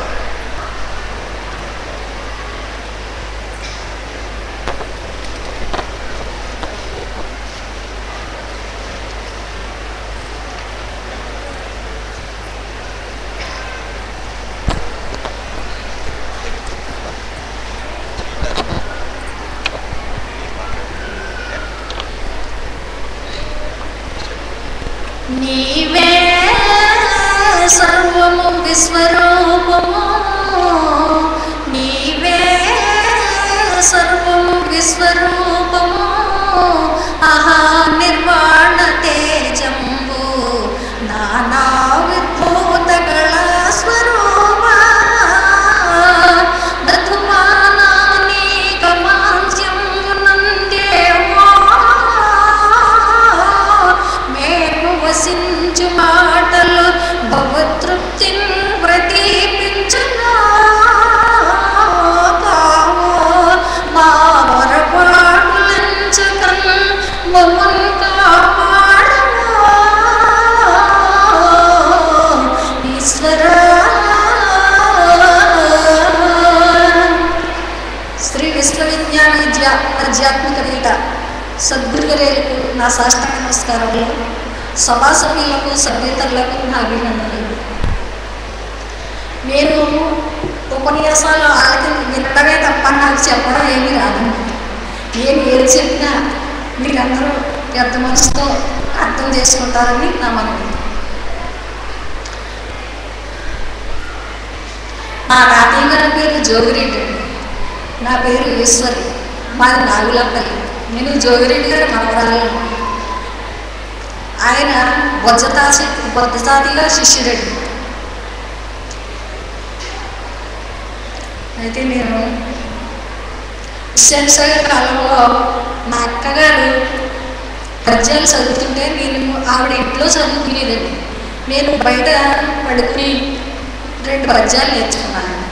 2 పద్యాలు నేర్చుకున్న తర్వాత మా అమ్మమ్మ గారు వచ్చి నన్ను ఈ పీఠానికి తీసుకొచ్చారండి. తీసుకొచ్చి ఈ 2 పద్యాలు బాబు శంసాయ్య గారితో చెప్పారండి మా అమ్మగారు. బాబు ఈశ్వరి పద్యాలు పాటలు పాడుతుంది బాబు, పాడిందాం అనేసి అడిగారండి. అయితే పాడించమ్మా చెప్పారు. అయితే 2 పాటలు పాడించారండి. పాడించిన తర్వాత అమ్మ ఈశ్వరికి మంత్రోపదేశం చేసేద్దామా బాబు, చేసేద్దామమ్మా అన్నారు. లేదమ్మా, లేదు బాబు చిన్నపిల్ల కదా అంతగా చెప్పేస్తుంది, వద్దు బాబు అనేసి ఆవిడ ఆపేసింది. ఆపిన తర్వాత కొన్ని రోజులు అయిన తర్వాత మళ్ళీ ఆ 2 పాటలు పాడించుకున్నారండి. దగ్గరికి పిలిచి పాడించుకుని మాస్టర్ రాజు గారిని పిలిచి బాబు ఈశ్వరికి మంత్రోపదేశం చేసేద్దాం బాబు అన్నారు. సరే బాబు మీ ఇష్టం అన్నారండి. నన్ను ఒళ్ళు కూర్చోబెట్టుకునండి మంత్రోపదేశం చేశారండి. చేసిన తర్వాత ఇంటికి వచ్చి మంత్రోపదేశం ఇచ్చారమ్మా నాకు. స్వామి అది నాకు రావటం లేదు, ఎలాగో చెప్పమని అడిగాను. అడిగితే నువ్వు చెప్పకూడదు, నువ్వు అందరికీ చెప్పేస్తావు, తర్వాత ఎప్పుడో చెప్తానులే అనేసి అలా చెప్పలేదండి. చెప్పకపోతే ఆ రోజు రాత్రి స్వప్నంలో స్వామి నాకు మంత్రోపదేశం నేర్పించారు. వచ్చే వరకు చెప్పారు. చెప్పిన తర్వాత మరుసటి రోజు లేచి అమ్మ నాకు మహామంత్రం అంటే ఏంటి, ఇంకో ఇదే కదా అని ఆవిడకి చెప్పాను. చెప్తే ఆవిడ చాలా ఆశ్చర్యపోయి ఇంటికి ఎలాగొచ్చింది నీకు, మమ్మల్ని అందరినీ చెప్పమని అడిగావు కదా, నీకు ఎవరు చెప్పారు అని అడిగారు. స్వామి చెప్పారమ్మ నాకు వచ్చే వరకు నేర్పారు అని చెప్పాను. చెప్పిన తర్వాత మొయిదీన్ భాష కాలంలో మా కృష్ణారెడ్డి అన్నయ్య గారు మా ఇంట్లో ఇంటి దగ్గర ఇల్లు మాకు నన్ను చాలా ఇదిగా చూస్తారండి. ఆయన ఈ పాటలు పాడుతుంది కదా, ఇంకా నేను పాటలు ఎక్కువ పాడుతుంది కదా అనేసి ఎక్కువ పాటలు ఎలాగ ఉంటే అలాగా చెప్పి నేర్పించి వైద్యం భాష గారి కాలంలో తీసుకొచ్చి పాడించినారండి. పాడించిన తర్వాత తాపేశ్వరం వెళ్ళామండి ఒకసారి. అక్కడ నీకు ఎన్ని పాటలు వచ్చినా అన్ని పాటలు పాడేయమా అన్నారండి. నాకు చాలా సేపు 2 గంటల సేపు కూడా పాడారు నా చేత పాడించాను. పాడిన తర్వాత ఇక్కడి నుంచి నువ్వు ప్రార్థన నువ్వు పాడమ్మా అన్నారండి. సరే అలా ప్రారంభమైంది నా ఆధ్యాత్మిక జీవితం, అలా ప్రారంభమైంది. తర్వాత నవమి పీఠాధిపతి గారు వచ్చిన తర్వాత అండి అలాగా ప్రార్థన ఈ పాటలు ఈయన కూడా పాడించుకునేవారు. పాడించిన తర్వాత 4 సంవత్సరాల క్రితం నాకు చాలా నీరసం చేసిన తర్వాత అయినా సరే నేను ఆరాధనకు మారేదాన్ని కాదండి, ఆరాధనకు వచ్చేసేదాన్ని. అందరూ స్వామితో చెప్పు అలా నీరసంగా ఉన్నావు అని చెప్పేవారు. ఆ స్వామి చెప్పక్కర్లేదు, మా స్వామికి నమస్కారం చేసుకుంటే చాలు తగ్గిపోతుంది, ఆయనకి తెలియంది ఏది లేదు అని చెప్పేదాన్ని. అలాగా ఆరాధనకి వెళ్ళి వచ్చేసి షాప్ నుంచి మాత్రం తెచ్చుకుని కడుపు నొప్పి మొదలైందండి. 4 సంవత్సరాల క్రితం ఆ కడుపు నొప్పి మాత్రం వేసేసుకునేదాన్ని. అప్పటికప్పుడే తగ్గిన తర్వాత ఒక 1 నెల రోజులు గడిచిన తర్వాత 3 డాక్టర్లకు చూపించారండి. చూపించిన తర్వాత ఏదో మందులు ఇచ్చేవారండి వాళ్ళు. ఇచ్చిన తర్వాత డాక్టర్ రెడ్డి గారు మా మావయ్య మా అత్తయ్య గారు అబ్బాయి ఆయన దగ్గరికి వెళ్ళిన తర్వాత ఆయన 5 రోజులు మందులు ఇచ్చి స్కానింగ్ తీయించిన తర్వాత ఆ స్కానింగ్ పట్టుకుని వచ్చి ఆయనకి చూపించానండి రిపోర్ట్. చూపించిన తర్వాత నేను ఏం చెప్పలేను కానీ నీకు ఆపరేషన్ పడుతుంది అని చెప్పాను. నాకు ఆపరేషన్ పడుతుందా అనుకుని నేను మా అక్కగారే తిప్పేవారండి నన్ను హాస్పిటల్కి. అప్పుడు ఆ మరుసటి రోజు సృజన హాస్పిటల్కి తీసుకెళ్ళాను. సృజన హాస్పిటల్లో పరీక్ష చేసింది. ఈవిడ 20 రోజుల కన్నా ఎక్కువ ఉన్నదో 20 రోజుల్లో చనిపోద్ది, తీసుకెళ్ళిపోండమా, ఇంటికి డబ్బు ఖర్చు, ఎక్కడికి తిప్పుతారు మీరు అని చెప్పేసింది. చెప్పిన తర్వాత ఇంటికి వచ్చేసి మరుసటి రోజు లక్షవారం అయితే ఈ స్కానింగ్ రిపోర్ట్ తీసుకుని స్వామి దగ్గరికి వచ్చింది. వస్తే స్వామి అన్నారండి, ఇదేంటమ్మా ఇన్నాళ్ళు గడిచిపోయింది నాకు చెప్పలేదు అనేసి అన్నారు. చెప్పలేదు బాబు అని ఊరుకున్నారండి. ఊరుకున్న తర్వాత సావిత్రి గారిని పిలిచి ఆ సూర్యగ్లోకి తీసుకెళ్ళండి, వీరరాజు డాక్టర్ గారు చూపించండి, వీరరాజు డాక్టర్ గారు బాగుంటుంది అని చెప్తే చూద్దాం అనేసి పంపించారు. సావిత్రి గారి దగ్గర ఉండి మా అక్కగారు తీసుకెళ్ళిన తర్వాత టెస్ట్లు బ్లడ్ టెస్ట్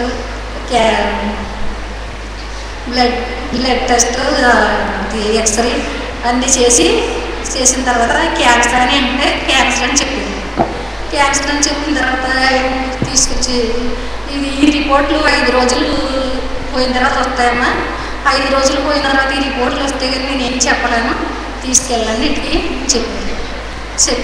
డాక్టర్ గారు కూడా చాలా బాధపడ్డారండి. ఎందుకు వచ్చిందమ్మా నీకు ఈ నీరసం, నీకు నేనేం చేయలేకపోతున్నాను, ఎందుకు వచ్చింది ఈ నీరసం అనేసి డాక్టర్ గారు కూడా చాలా బాధపడ్డారు.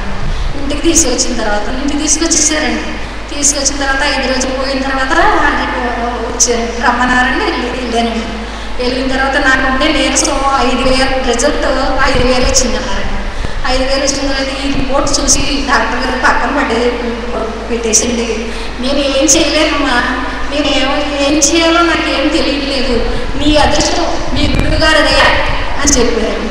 చెప్పిన తర్వాత మా గురువు గారు దయ్యండి బాబు, మా గురువు గారు మీద వారం వేసి వచ్చారండి నేను మీ దగ్గరికి అని చెప్పిన తర్వాత డాక్టర్ గారు సురేష్ గారు వస్తారమ్మా, సురేష్ గారు చూపించి అప్పుడు ఏం చెప్తారో చూద్దాం అనేసి ఆయన మందులు ఏమి ఇవ్వలేదండి.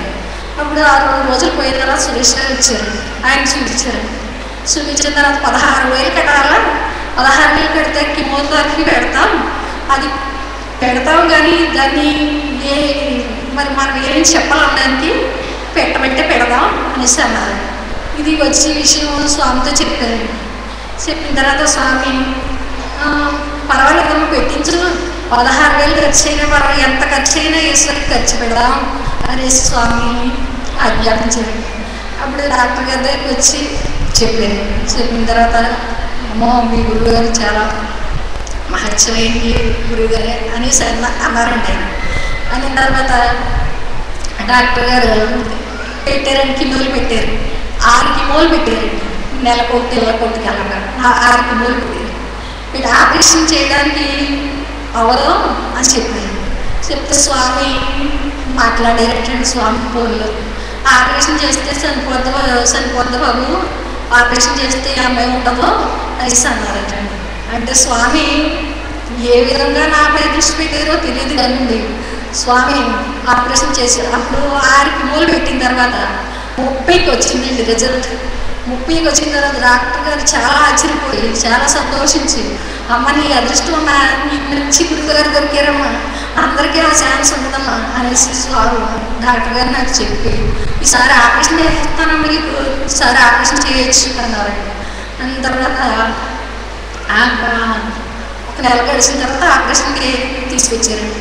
తీసుకొచ్చిన తర్వాత ఈ విషయం తెలిసి కదండి, మరి ఏంటి మా వాళ్ళకి తెలిసిన తర్వాత చాలా కంగారు పడిపోరండి. ఆపరేషన్కి వెళ్ళినప్పుడు కంగారు పడితే స్వామి నన్ను ఏమీ చేయరు, నన్ను రక్షిస్తానని స్వామి అనేక రకాలుగా నన్ను కాపాడుతున్నారు, ఏమి కాదు నాకు అని చెప్పేసి స్వామితో ఆపరేషన్ అంటే భయం బాబు నాకు అని చెప్పాను. ఏమి కాదమ్మా, నీకు మహామంత్రం చదువుకో, ఈ ప్రసాదం తిను, నీకు ఏమి అవ్వదు అని స్వామి చెప్పాను.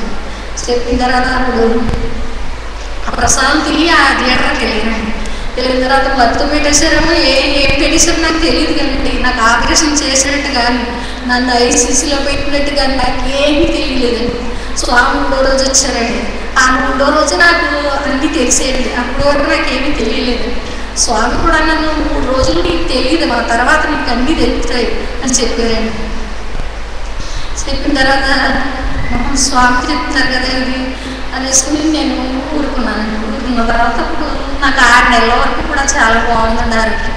6 నెలలు పోయిన తర్వాత మళ్ళీ నాకు నీరస వచ్చింది. మళ్ళీ స్వామితో చెప్పి డాక్టర్ గారితో చెప్పిన తర్వాత మళ్ళీ కిమోలు పెట్టారు. కిమోలు పెట్టి అన్నారంటే డాక్టర్ గారు, మీ స్వామితో చెప్పమ్మా, మీకు చాలా డబ్బులు అయిపోతున్నాయి కదా, స్వామి పెట్టాలంటే కష్టం కదా, అందు గురించి నీకు స్వామితో చెప్పు, నాకు ఆరోగ్యశ్రీ కావాలి బాబు, ఆరోగ్యశ్రీ ఎన్నాళ్ళు వస్తుందో చెప్పు, అడుగు అని చెప్పాను. చెప్తే స్వామితోటి నేను వచ్చి చెప్పానండి. చెప్తే ఒక నెల రోజుల్లో వస్తుందని చెప్పమ్మా అన్నారండి. నెల రోజులు 15 రోజుల్లోనే వచ్చిందండి వాళ్ళకి ఆరోగ్యశ్రీ కదా. వచ్చిన తర్వాత ఆరోగ్యశ్రీ 15 రోజుల్లో వచ్చిందండి వాళ్ళకి. ఇప్పుడు ఆరోగ్యశ్రీ మీదే చేస్తున్నారండి స్వామి దగ్గర, అందరి దగ్గర. స్వామికి మీరందరూ, మీ సభ్యులందరూ సేవ రూపంలో ఏదో చేస్తున్నారండి. నాకు అది కూడా లేదండి.